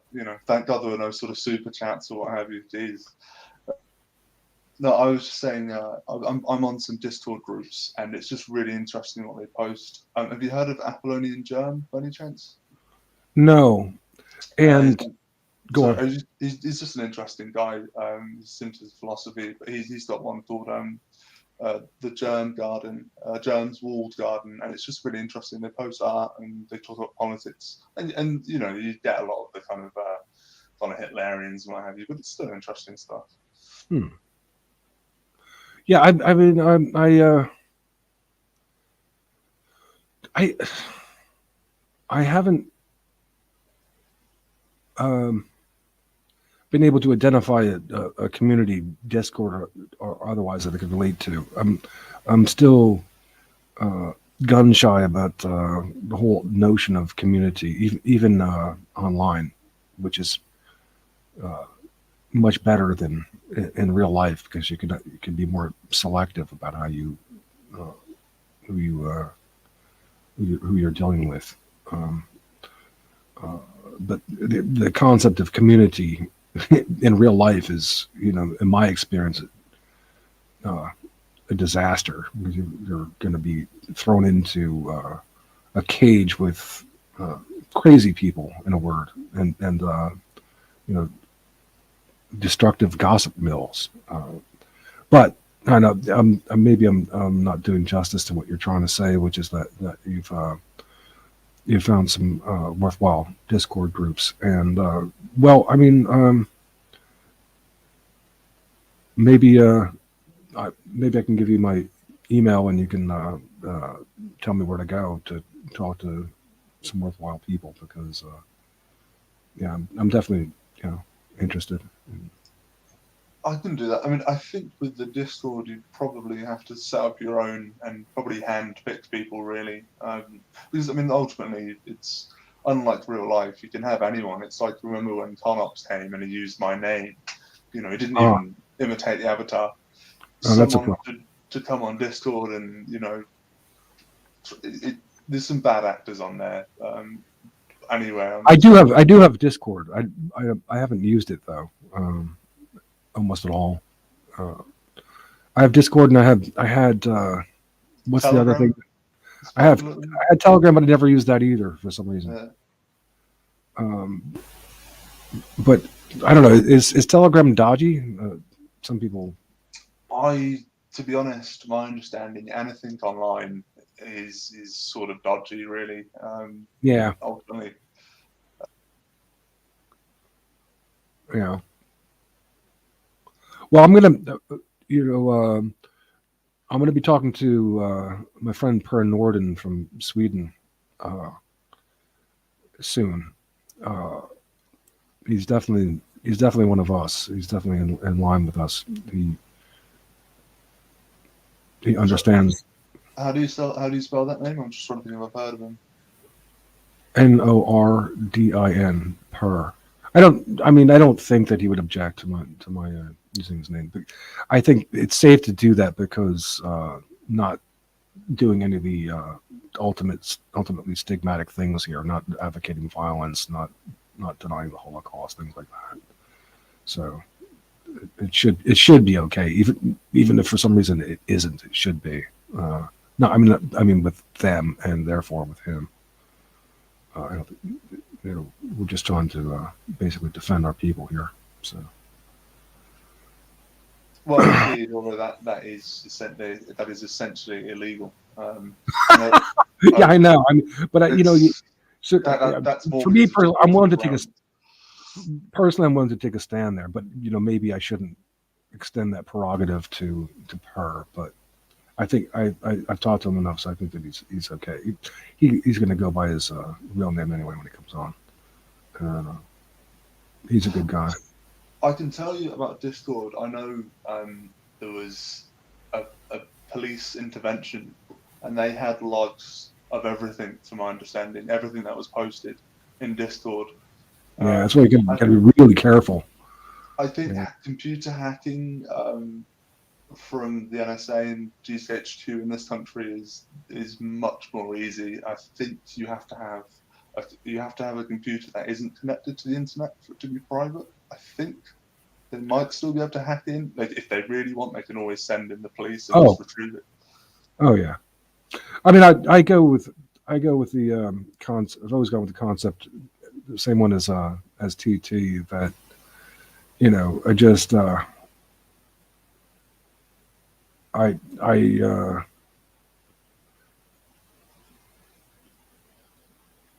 I don't say anything. I try not to say anything that you wouldn't say in real life. Yeah. So, and I in a way I want them to hear what I'm saying, because it should demonstrate my innocence. I mean, I think the biggest taboo and where I might that I'm in their eyes, where besides taking on being critical of the kosher folks and seeing them as other and not our people, would be, I tend to be a bit more inflammatory when it comes to the homies, and when I claim that my platform's not taking on baggage, maybe some people would almost legitimately say that you're bringing on some baggage with your vitriol there, and maybe so, but still, they're only words. I'm not calling upon their being killed or exploited any more than anybody else. I just want a separate path from them. Oh yeah, you'll be sort of, from their point of view, a bit harder to deal with because the hate speech laws, it's quite complex when you get into them. They're so especially in England and Canada, yeah. They're deliberately ambiguous. Right. But in terms of sort of demonizing you, like, let's say, just because you use your real name and your photograph, for instance, with me, they'd have to find out through my IP or my voice or whatever But let's just say that there was a hit piece in you in like the Sun or something. You know, the Sun in England. It's just this horrible Yeah. regime ran. Except for the page 2 girl. Do they still? I think it's a bit more tame now, isn't it? I think. Oh, they don't do that anymore. Or maybe they stopped. I'm not sure. It was good for something. No, But if there was a hit piece, people actually listened to online. It would not be what they would say in the newspaper. Whereas if they did a hit piece and say the right stuff, or or say kind of Eric Striker, who's actually very eloquent, but it would be easier to do a hit piece on them, I would say. Yeah. Or Mark Collette. I'm sure they already have gone after him. Yeah, there was that. Well, we were talking about a while back that documentary wasn't. Oh yeah, with Thoreau. Was it with Thoreau? I think it was. Yeah. Was it called Nazi Boy or something? And he's like, Mein Kampf is my favorite book. Yeah, brilliant. He said, I would prefer that my daughter be raised in Nazi Germany. I think he said. I mean, the thing is, I think he's matured a bit. That's going back a bit. Well, he might have matured a bit, but it wasn't that long ago that he said that Mein Kampf was his favorite book. That's like a huge clunker. Yeah, too much hanging around with David Duke. That's what'll do it for you. We were talking about last time about how unpopular it is generally, but particularly in many countries which had significant losses and sort of impact upon which Britain did. Wait, I'm not following you. What's that less impact? I'm saying it's being sort of being pro kind of Nazi Germany or overly pro, or it's really not the done thing here or in countries which had a lot of losses or an impact in the war or from the war. Unlike, yeah, I mean, yeah, I mean, you would think that people would be reflective enough to say that I think we can figure out a better way than suffering 50 million casualties. Yeah, well, it's like I haven't read Mein Kampf, to be fair, but there's probably some gems in there that you can. There is, of course. There's some discretion. He would never. And not mention it. You don't have to mention. Yeah, that's from Mein Kampf because it's just. That's a good point. That's true too. Just a bit of discretion, Yeah. Yeah, you don't have to lie about it. If someone says, "Where's this from?" we can say, "Oh, well, this is from the was it the 20 point or the 25 point?" You could just say it makes sense. It makes sense to say that the kosher folks are a genetic entity. They're not merely a religion, which is the big lie, right? So I am a bit annoyed with how this government sort of and this figure seems to sort of they dominate everything, and they dominate sort of ethno-nationalism. It's very frustrating, you know what I mean? Yeah, well, that's why I was so appreciative of Metzger, because he was like he was big on getting away from that. He saw the problem with it, and it's like I was grateful that this guy whose mother was of German extraction anyway was saying that, because I'm not against Germans, but I certainly don't want there to be these huge horrible wars between European peoples. That's all. And Hitler was, I mean, if you're at all sober and you read the first page of Mein Kampf, you can see that the guy is a warmonger.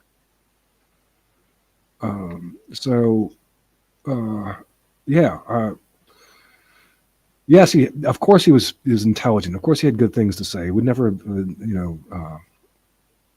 gone as far as he did if he didn't have some things right. But this is the problem when you're very logical and articulate on top of an epistemic blunder, then you've got a catastrophe in the making, which happened. So yeah. Um, I like how it's always God wins law, isn't it? We always end up talking about Adolf Hitler in World War II. but it's not only people like OV fuck you. It's the kosher folks want that association Of with course. white nationalism, and that's what it's pretty obvious and should be more clear to people. On the one hand, to stay away from, and but there's a thing. It also annoys me what Rams Paul, for example, is doing, is saying like, oh, they're calling everybody Nazi and nobody's Nazi. It's like he's not involved with white nationalism over the past decades. If he was, he would know that it's not something to shrug off as just like this trivial charge that's being made against uh, uh,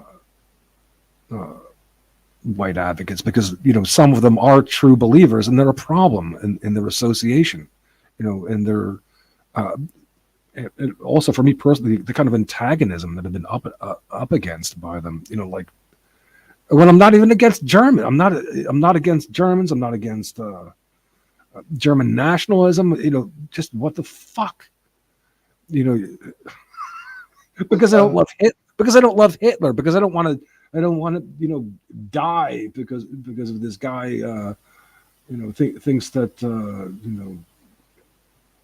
for whatever reasons that he imagines I should. Unbelievable. Imagine not wanting to live under Teutonic rule. Yeah, no, I'm joking. Obviously.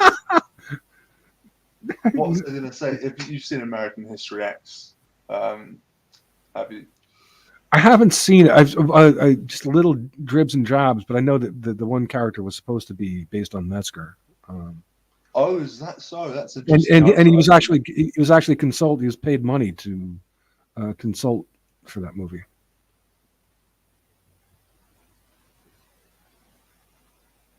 Well, that's very interesting. But if you don't need to see it necessarily. But they have this sort of it's the kind of tone that they want to push.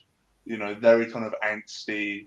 It's not really necessarily even pro your own group. It's just kind of like you just hate people aren't you and globalism and all this. It's yeah, it's what they want to promote basically. And there was a Yeah, they wouldn't characterize him in the skinhead movement in a fully accurate way, of course. But no, yeah, no.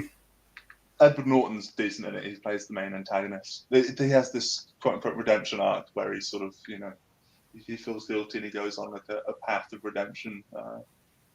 I've heard that. Ironically, it's not that bad for surprisingly not that bad from the perspective of ethno nationalists. I haven't seen it though. No. When you say, is it the way it portrays them or the way they feel about the film? Sorry. I've heard from other ethno nationalists saying that they thought that it actually, if it wasn't that bad, it was actually it backfired on and made people like ethno nationalism more, something like that. I don't know exactly. That is a problem when they make these films of sort of, if it's reverse psychology or kind of making people aware. Like, what was the other one? It was Romper Stomper, wasn't it? The Aussie one. That was a big one. Oh yeah, that was the anti-Asian one. That's right. Yeah, because I think I like the name. That's a cool fun name, Romper Stomper. Yeah, These white winners have cool names. Yeah. But I think there was a degree to which I think you had your average sort of, if I can use the term, I know it's a bit derogatory, kind of normie Australian sort of looking at what was going on and thinking actually it's like, yeah, maybe this is a little bit wrong actually. Maybe we do have some rights as a people here. Again, it's a little bit, they've got to be a bit cautious for that type of thing. Yeah. I'm not overly familiar with the Australian situation. I had Pauline Hanson there, who was kind of anti-Asian, and all right, again, I'm all about homeostasis, so I'm all about they've been very draconian. Sorry, I didn't mean. Very what? Sorry, I didn't mean to interrupt. I was just saying. No. Go ahead. very draconian with these lockdowns and these COVID regulations and the flu world order. It I heard seems that that. a lot of Yeah. people are saying it's an experiment to see how, basically because Australia is mostly Anglo. I think actually quite Scottish as well, if I'm not mistaken. But Anglo, it's pretty they would, Anglo, and I would think experiment on the Anglo convicts. I know they're not all convicts. they're they're, they're pushing the Anglo-Saxon, seeing how far they can. I think that's what the take is. I believe it. It's terrible. There And you see, I was watching Luke Ford streams in Australia when he was there. It's beautiful. I was oh yeah, surprised. I didn't know it was that nice. people think it's like Mad Max, and it's just this turgid desert. There's actually rainforests, and it's stunning. Some of it's a little bit touristy, of course, but it's And they have the coral reef too, right? yes, yeah, they do. And For then now, anyway. yeah, for now until the thing that right wingers say isn't happening destroys it. Um, I and, was just going to and say. go on. I was just going to say, I don't want to talk about it too much because it's so depressing. But there's some videos of where they've built these camps, and there are videos of well, but some people say they were Australian police or they were mercenaries shoving sort of native Aborigines into vans and this type of thing, which of No, course is that's a deeply illiberal thing. The idea of this sort of liberal democracy basically attacking the native peoples there. well. Don't they have places to live? The abos. I mean, they're It's mixed. It's I don't know if are they classed as reserves. I probably should know a bit more about this before I talk about it. Yes, they do have places, and they have ones which have mixed in a little bit, of course, as well. they'd be pretty much. Can you imagine having sex with one of them? Jesus, they've got to be the ugliest people in the world. I don't mean to be harsh anyway, because it's amazing really how they've survived for so long. Well, Kind of hard to and find. they have a famously low IQ, something like around 60. And There's their whole evolution was based on their eyesight, apparently. yes, yeah, quite good hand-eye coordination, if I'm not mistaken. Yeah. Yeah, Um, it's tough. I don't mean cruel, but yeah, they're not the oh most well, pleasant they don't people. have to. They don't have to die. I mean, it's like, and I'm not. I don't see. I don't see any reason why they should be persecuted. But they're into they're I guess the biggest remaining Denisovan gene pool. Or That's the point I was just going to make is that if they're doing that to them, they're gonna quite happily do it to sort of oh yeah, good point. I didn't realize where. because with these sort of international and liberal laws, like they should be protected. But I think, as Mordaunt has said, and I agree with him, we are moving from a post-liberal order into something quite different. Right, the exceptions, right? The Schmittian exceptions. They'll decide when to bring the club down on your head or and to throw you in a cage. What you might be a protected group one day, and you'll be in a camp the next day. Here, we'll It, protect it. but of course, I mean, we know that the top elites never cared. Obviously, some of the managerial classes did. Obviously, certain Australians care about the native Aboriginals, but the elites who are running that country and the world, essentially, they don't care. They view us all as cattle. It's not something I can't say it's something that I think about a lot, and I don't know. I didn't know that they were undergoing this persecution, but it's good that you show that you have compassion and are against unfair, unnecessarily unfair treatment of other peoples. I don't think that we have to. I don't think that we have to be that way.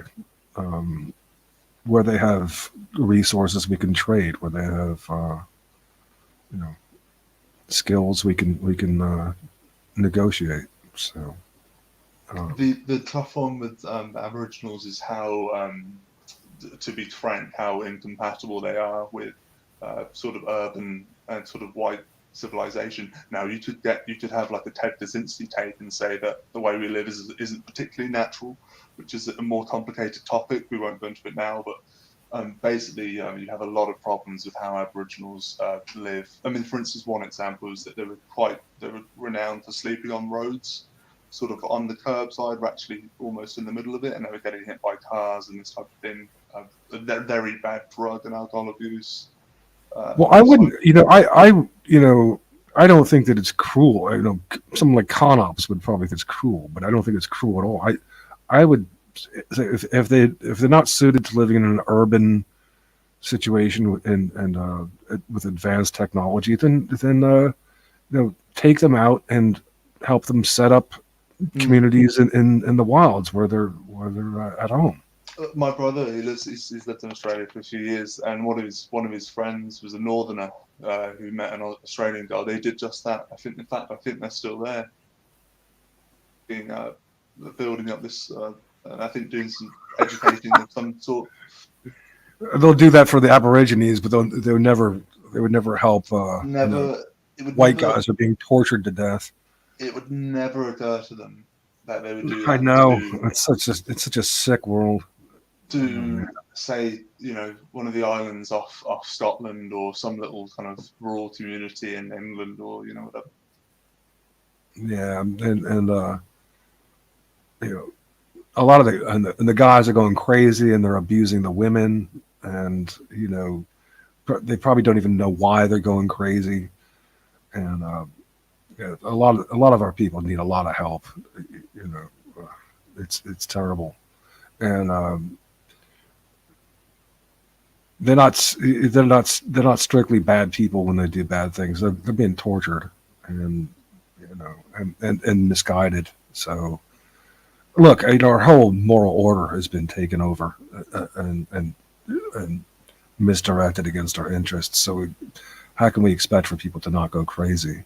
These are very tangled logics of meaning and action that we're enmeshed in. So. You tried to do some work. You have done some good work to sort of make that more clear and healthy, so to speak. Yeah. Well, yes. I'm trying, and I think that, but it's difficult because, well, at least with some people, if you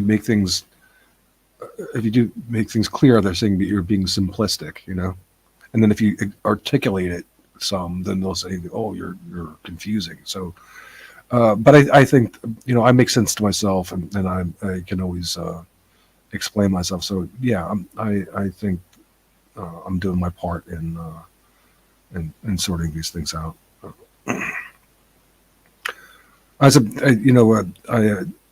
I've had issue with guest worker over at Majority Rights, and like one of the I think good ideas that is, original ideas of mine is this idea that in the depth grammar of the left is unionization, and that unionization as a concept, and structures provide structure.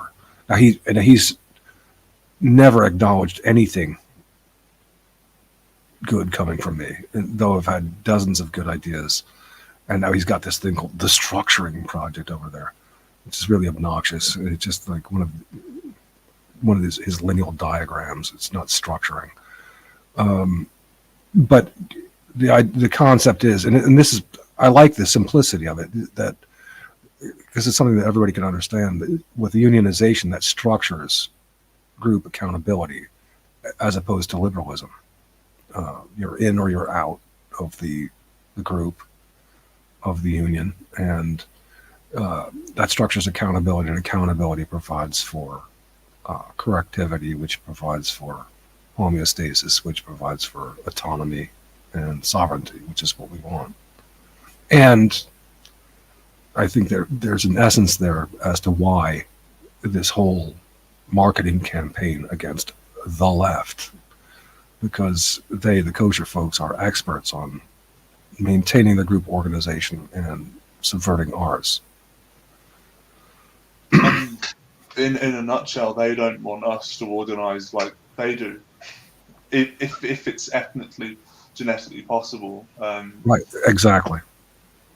I mean, because of genetics is very complicated, but because we may be more, I think we are more individualistic and atomized and Well, yeah, isolated. that makes it harder, but there's It's not another. impossible. Well, there's another reason why that complication is another reason why I'm even more encouraged by the idea of unionization, because it doesn't call upon any very elaborate psychology or ideology.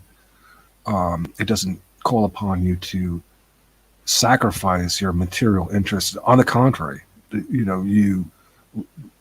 unions are the means by which people advance their material interests against oppressive elites.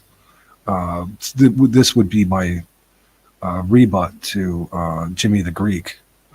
Was it James STFU? I think it's who says that, oh, people are going to listen to you. They only care about incentives and making money. Well, you can establish incentives through unionization. And so, I mean, there's just a lot going for it. And there's not much to sort. People can say, oh, well, you mean unionization about industry and no. I'm talking about unionization of our genus and species, or particular kinds, and in our defense. So this is sort of to my knowledge, the remnants of Marx, isn't it? The idea of unionization is just like against capitalism and so on. It's not. Couldn't be an ethnic thing, could it? Right. Exactly. Well, that's the red caping. That's the red caping of Marx. That's what they would do. They take a good idea for organization against, and they weaponize it against us. So they've taken the idea of unionization. He made it about the workers of the world, which is like, almost amorphous. It's almost an oxymoron. How are you going to unionize that? But anyway, workers of the world against the bourgeois who are in charge of this state apparatus, and so the ultimate aim would be the withering away of the state, right? So whereas we want state control for our particular ethno-nationalisms. Yeah. So indeed. Yeah. So yes, that's right. That's a classic example, and they call that the left in order to distract white people from saying that the left, this concept of unionization could be applied to the nation, and is to any extent that you have real nationalism. It doesn't have to be an ethno-nation. It could be a unionization of civic nationalism, but that's not going to work very good, as we know.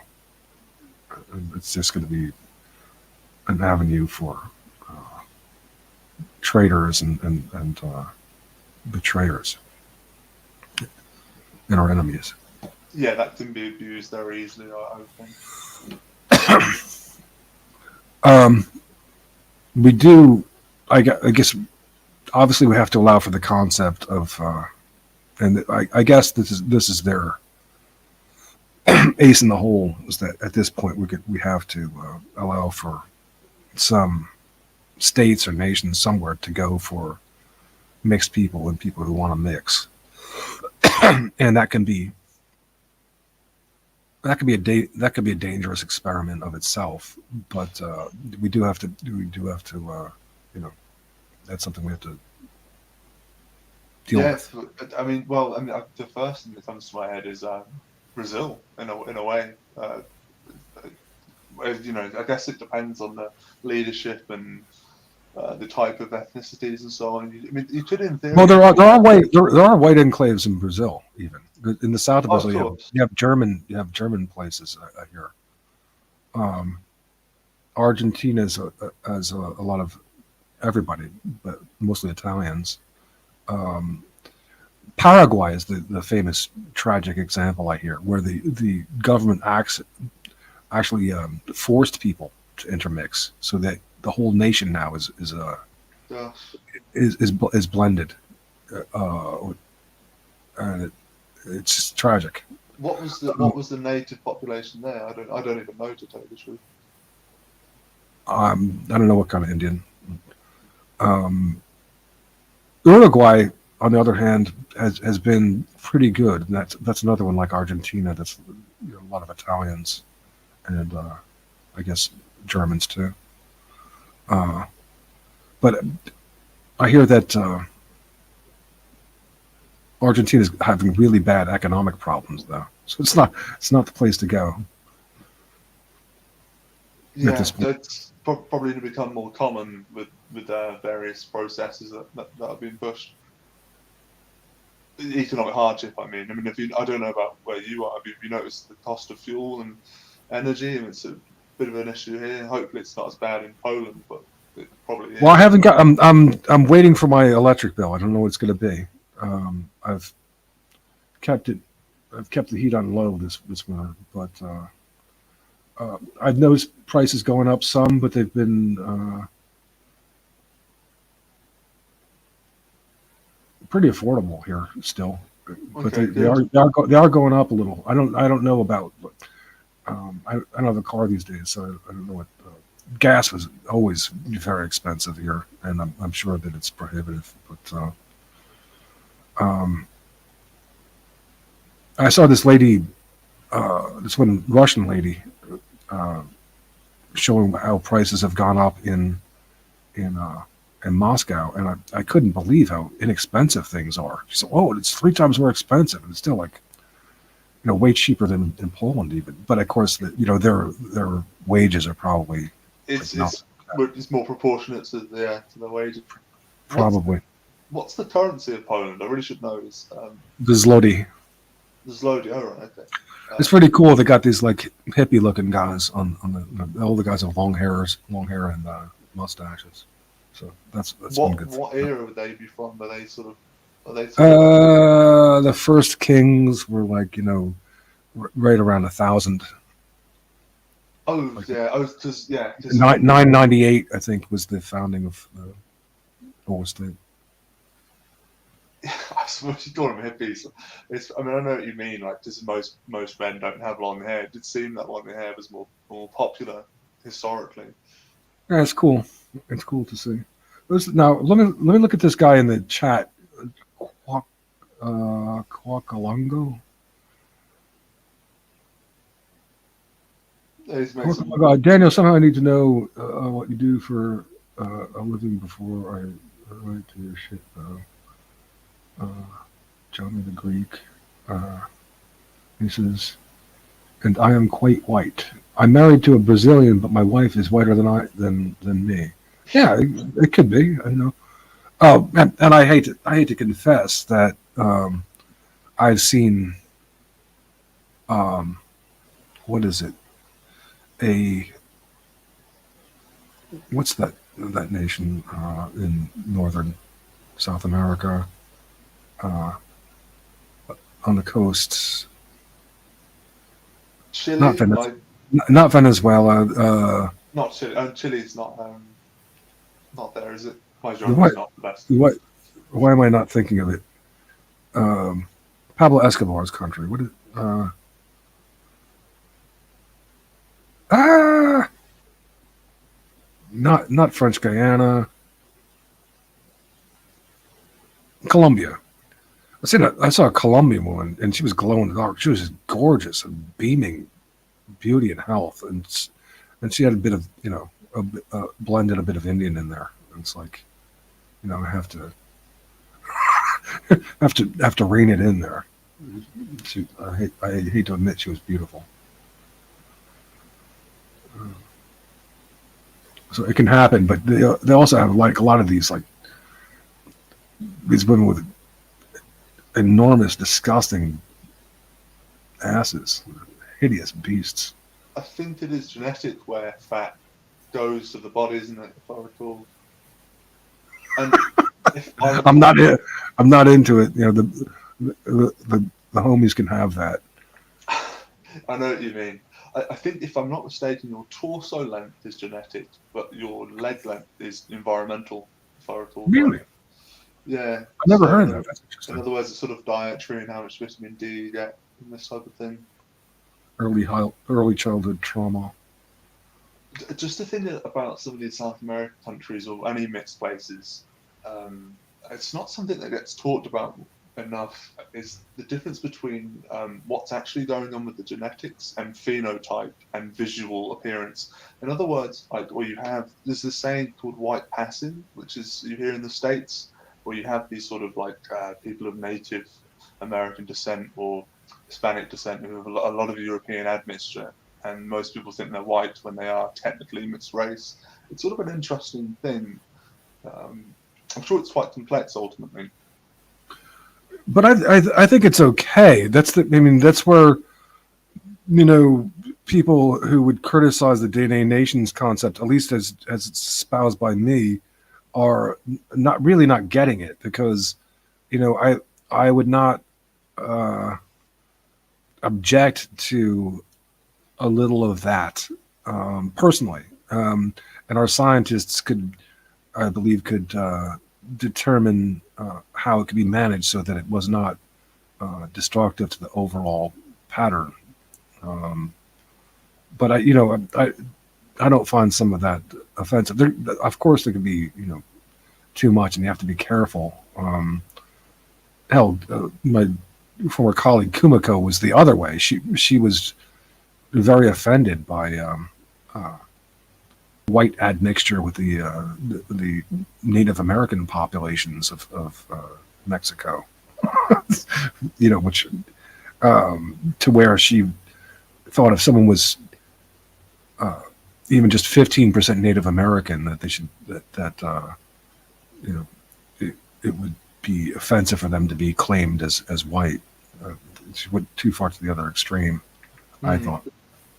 Well, I don't. I'm not sure how to term this in a kind of pleasant way, but is there such a thing as like where you basically because we have recessive genes, but if you mix them enough with European genes, can you actually sort of make populations of people white, or at least predominantly? I don't know. It's not. I'm not sure if it's ever really been done other than the States and the South America. I would think so. You know, recessive genes, but not that recessive.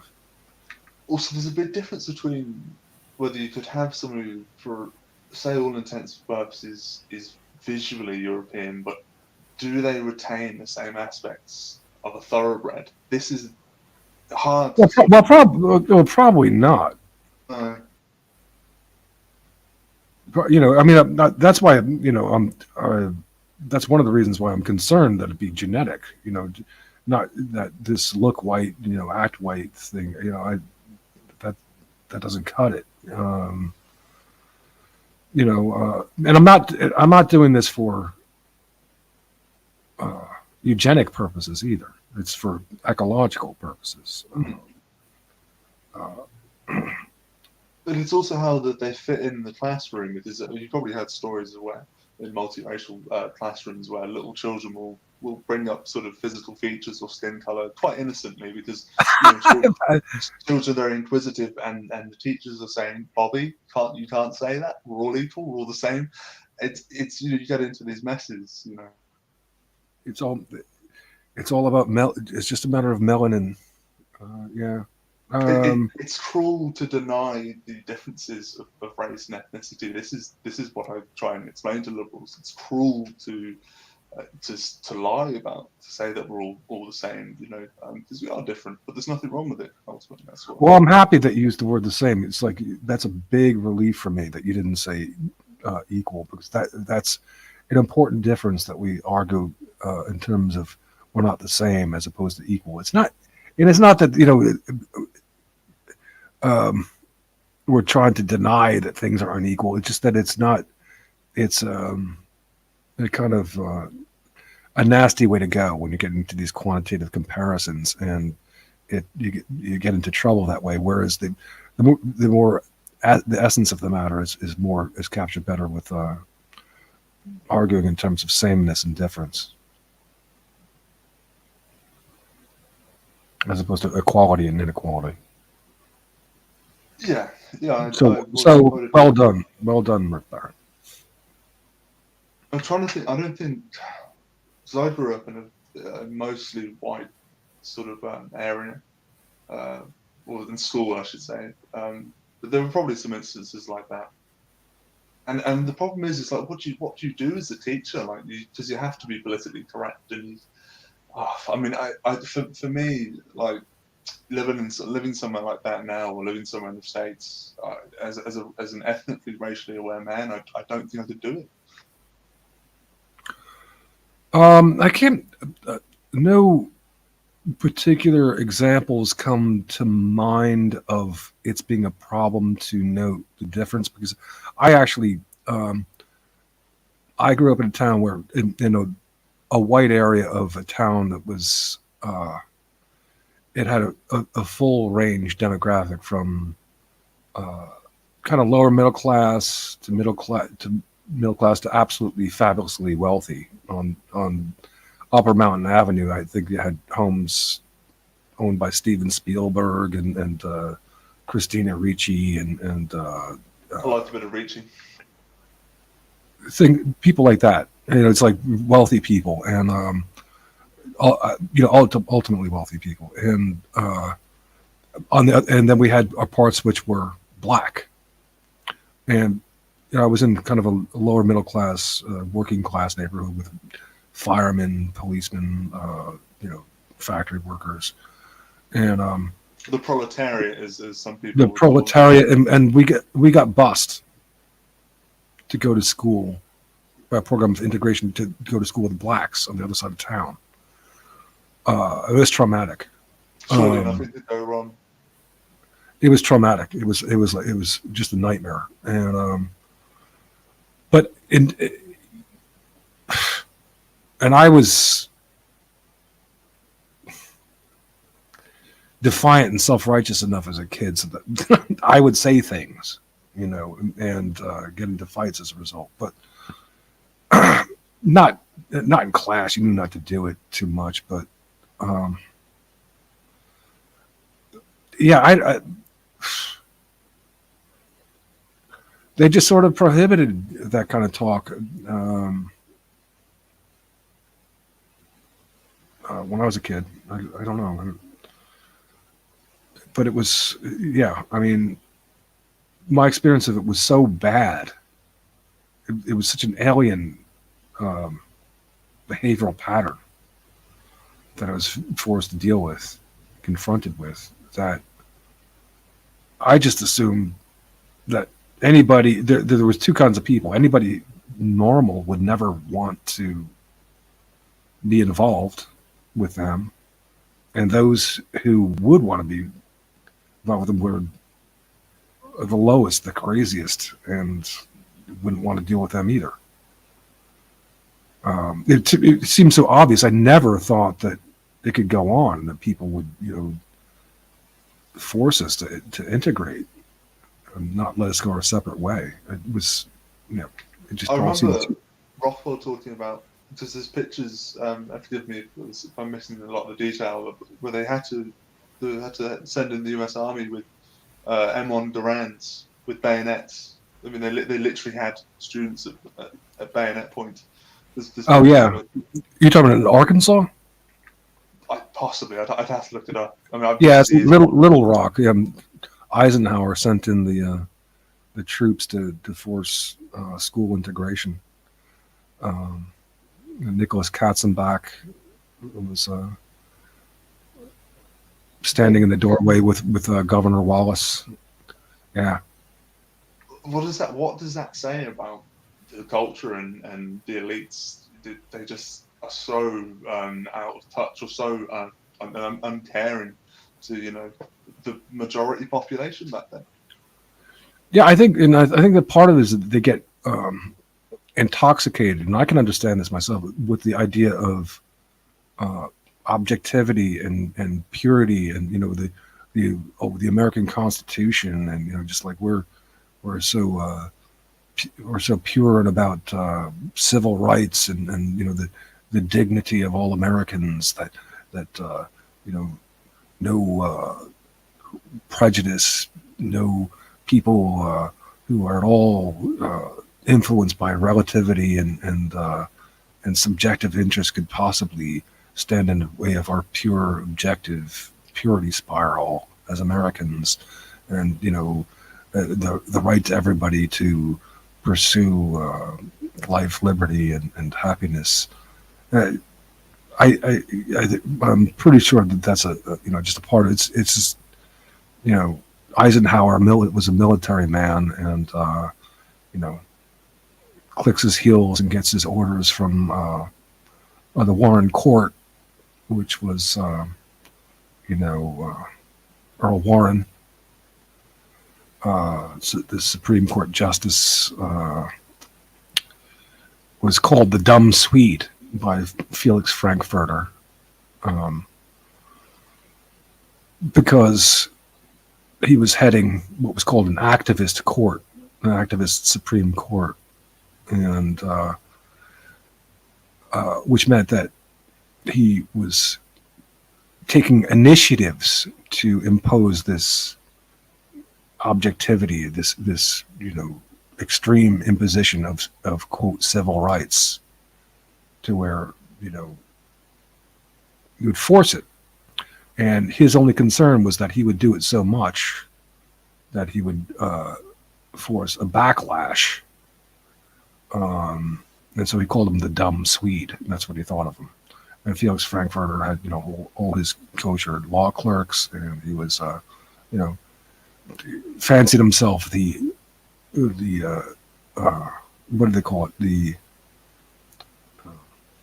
not constraint, but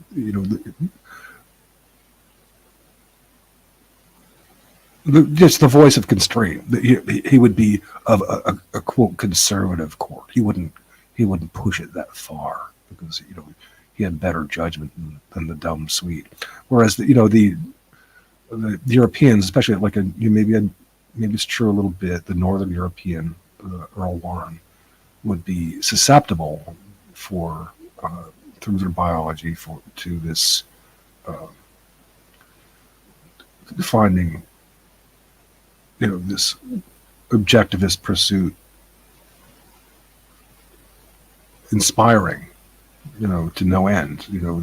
I'm so pure, the pure warrant, and their evolution in regard to nature and the naivety of it, and having to deal with the challenges of nature more so than the trickery of other peoples, as the Middle Easterners are. So, U.S. politics, it seems, or U.S. thinking, going back to the founding fathers, it seems like with enough liberalism and sort of quote unquote freedom, you could mold the man in a way. That's what I seem to get from the U.S.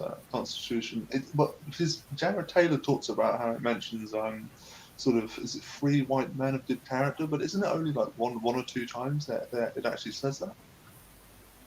yeah, probably not a lot. And I think the word white is used once in the Articles of Confederation. Right. I'm sure it's what they meant. But the problem is that, a lock is such a clumsy mechanism that Jefferson incorporated into the whole outlook. And there's a point that I wanted to make.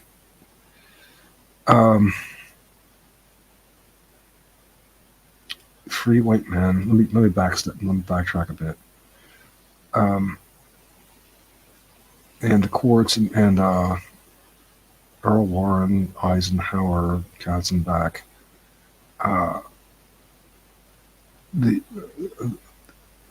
Oh yeah. I mean, just it's kind of, the thing is that if you have a all European population, people say it was okay when it was 90% European and 10% African. Well, it really wasn't. That's like too many if you have to deal with them. But if it is just European peoples, it's not. It's kind of a neat idea that everybody really is getting a shot. You don't have this draconian aristocratic class that says, like you do in Britain, that says, no farther. Um, so it is a compelling idea. Life, liberty, in the pursuit of happiness, and self-actualization. You can see how people would be get caught up in that. Uh, However, even without the weaponization, which civil rights and the anti-racism, Yeah, I could certainly argue that they're noble ideas, but when you sort of have open borders and globalization, and you apply that thinking and philosophy to essentially the world, well, that's you a weaponization to the extreme. Yeah, I mean that's Alinsky making them live up to their Lockean rules of no classification. Classification's an empirical fiction to an extreme, and civil rights weaponized to the fine spear point of that, or the gun point, as it were, with Eisenhower sending in the National Guard to Little Rock to integrate the schools. Yeah, and to I've heard good arguments where that was holding white kids hostage, forcing them into involuntary contract where they couldn't, perhaps. But at any rate, yeah, I mean, it because they know uh, it would have been my point. The point that I wanted to make is that it would have been destructive at any rate, even without the weaponization, the kosher weaponization, to say there's no such thing as group patterns to be classified and to provide for the modicum of discrimination necessary to protect themselves against invidious antagonism. I don't know if that's the right word, invidious, but anyway, yeah. I mean, it would have been destructive, not only to group patterns but to the lifespan as well, because you're at different stages of your personal situation and lifespan are not as able to protect yourself and to develop into the kind of person that's natural to your inborn teleology. So it's and you're the people that you're related to are going to be the patterns that you depend on are going to be vulnerable to destruction because they're this sort of group discrimination is prohibited. So it would probably be destructive just by itself. But then you have the added element of of weaponization, and it's really bad. Yeah, you sort of leave yourself defenseless in a way. You need Absolutely. You walk into a public building, a public school, and you see over the doorway a placard, 1964 Civil Rights Act, discrimination on the basis of race, ethnicity, religion, creed, sex, etc. Is strictly prohibited. It's like telling you don't have eyeballs. We're gonna handcuff your hands behind your back and let in anybody, including wild animals, and you can't discriminate. It's like you're being told just okay, you're gonna die, and there's nothing you can do about it. It's horrifying. It's mortifying to see that placard. there's no, and this is the problem. I think guest worker is trying to sort of um, uh, Don't give him pro- too much credit. no, I know, but I mean, I'm just saying he's trying to kind of produce this. There's no sort of life affirming philosophy for Europeans. It's basically all just negative, and that we have to accommodate everyone from around the world, and that we can't.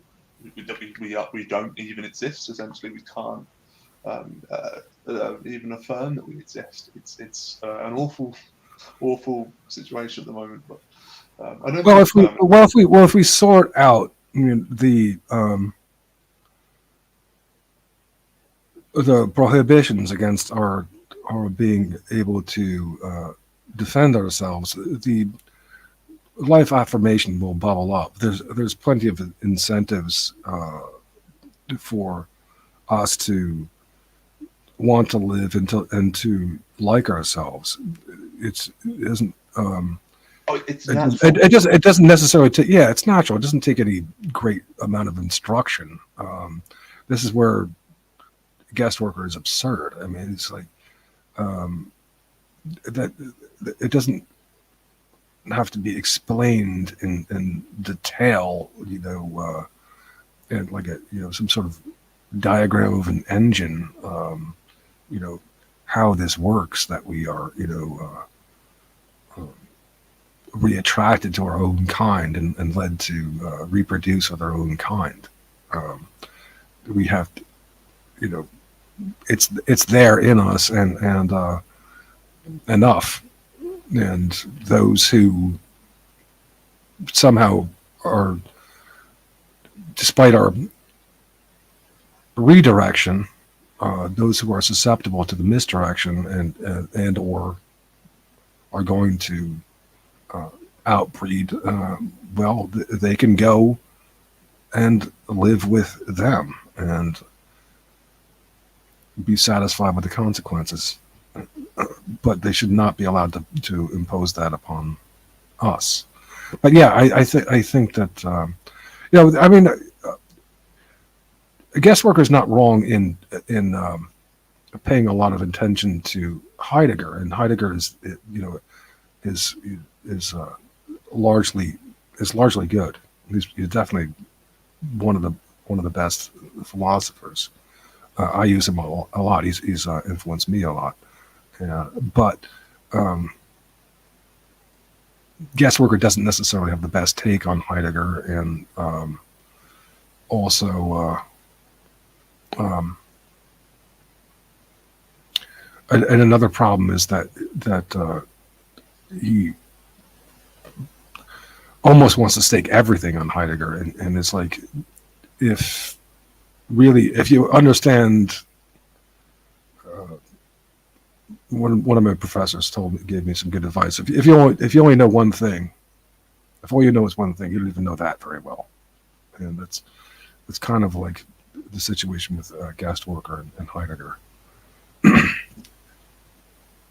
He's a tough egg to crack, isn't he? He's very advanced. Design.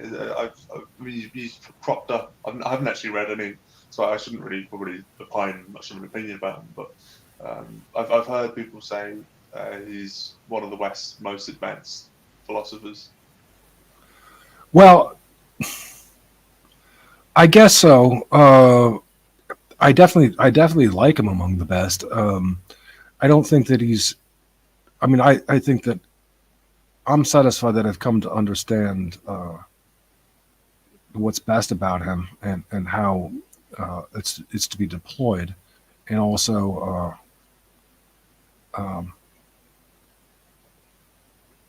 it's not uh, it's not really impossible, and also um, he's got a way that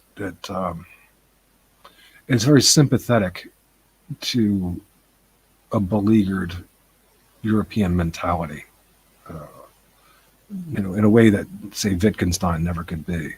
Uh, and he is working within um, the Aristotelian framework, and and what you could call would be rightfully called a postmodern framework, a hermeneutic framework, taking the hermeneutic turn. And so yeah, he's definitely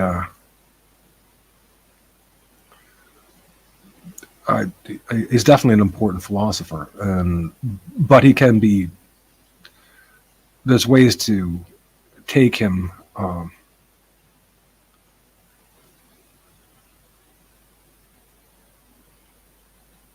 in a bad direction, and there's certain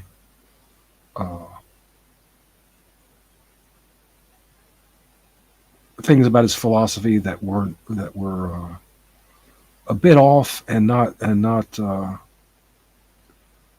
have been advanced upon in ways philosophically. And Guestwork was definitely not, he's definitely behind on that. But so is Greg Johnson.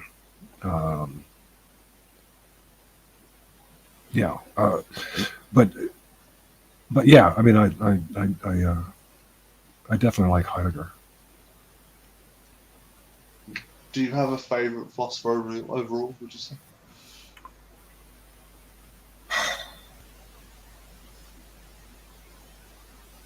Probably Aristotle, but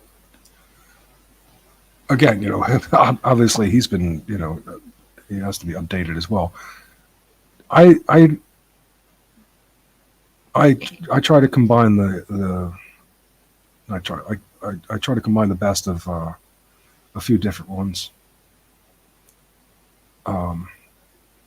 and it's helped me to make consistent sense of what's going wrong, why, and suggest clear prescriptions, solutions. So, yeah, it's not an insurmountable problem in terms of theory. The bigger difficulty is those who want to obfuscate this, and obstruct the understanding for our people. Yeah. So with that, and we're coming up to the 3-hour mark.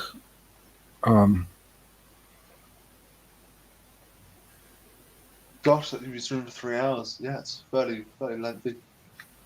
I hope to bring Parr into the conversation. I don't know if he's available on Sundays, but pretty soon. And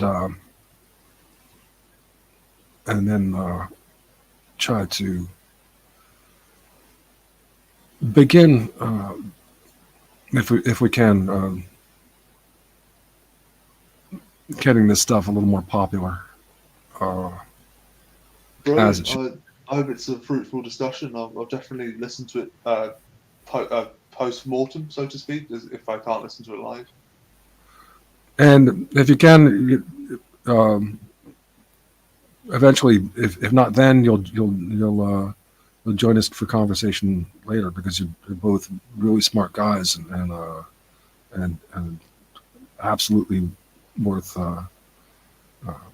talking with. So I thank you again, and do you have any final things to add? Nothing too much. It'd be great to have some new people, and also people who might just be bad actors like Carnops, and I think Claire Core. I'm fairly sure. Yeah. Okay, great. So, thanks for talking, then, Ruth Barrett, and we adjourn. Bye for now. Okay.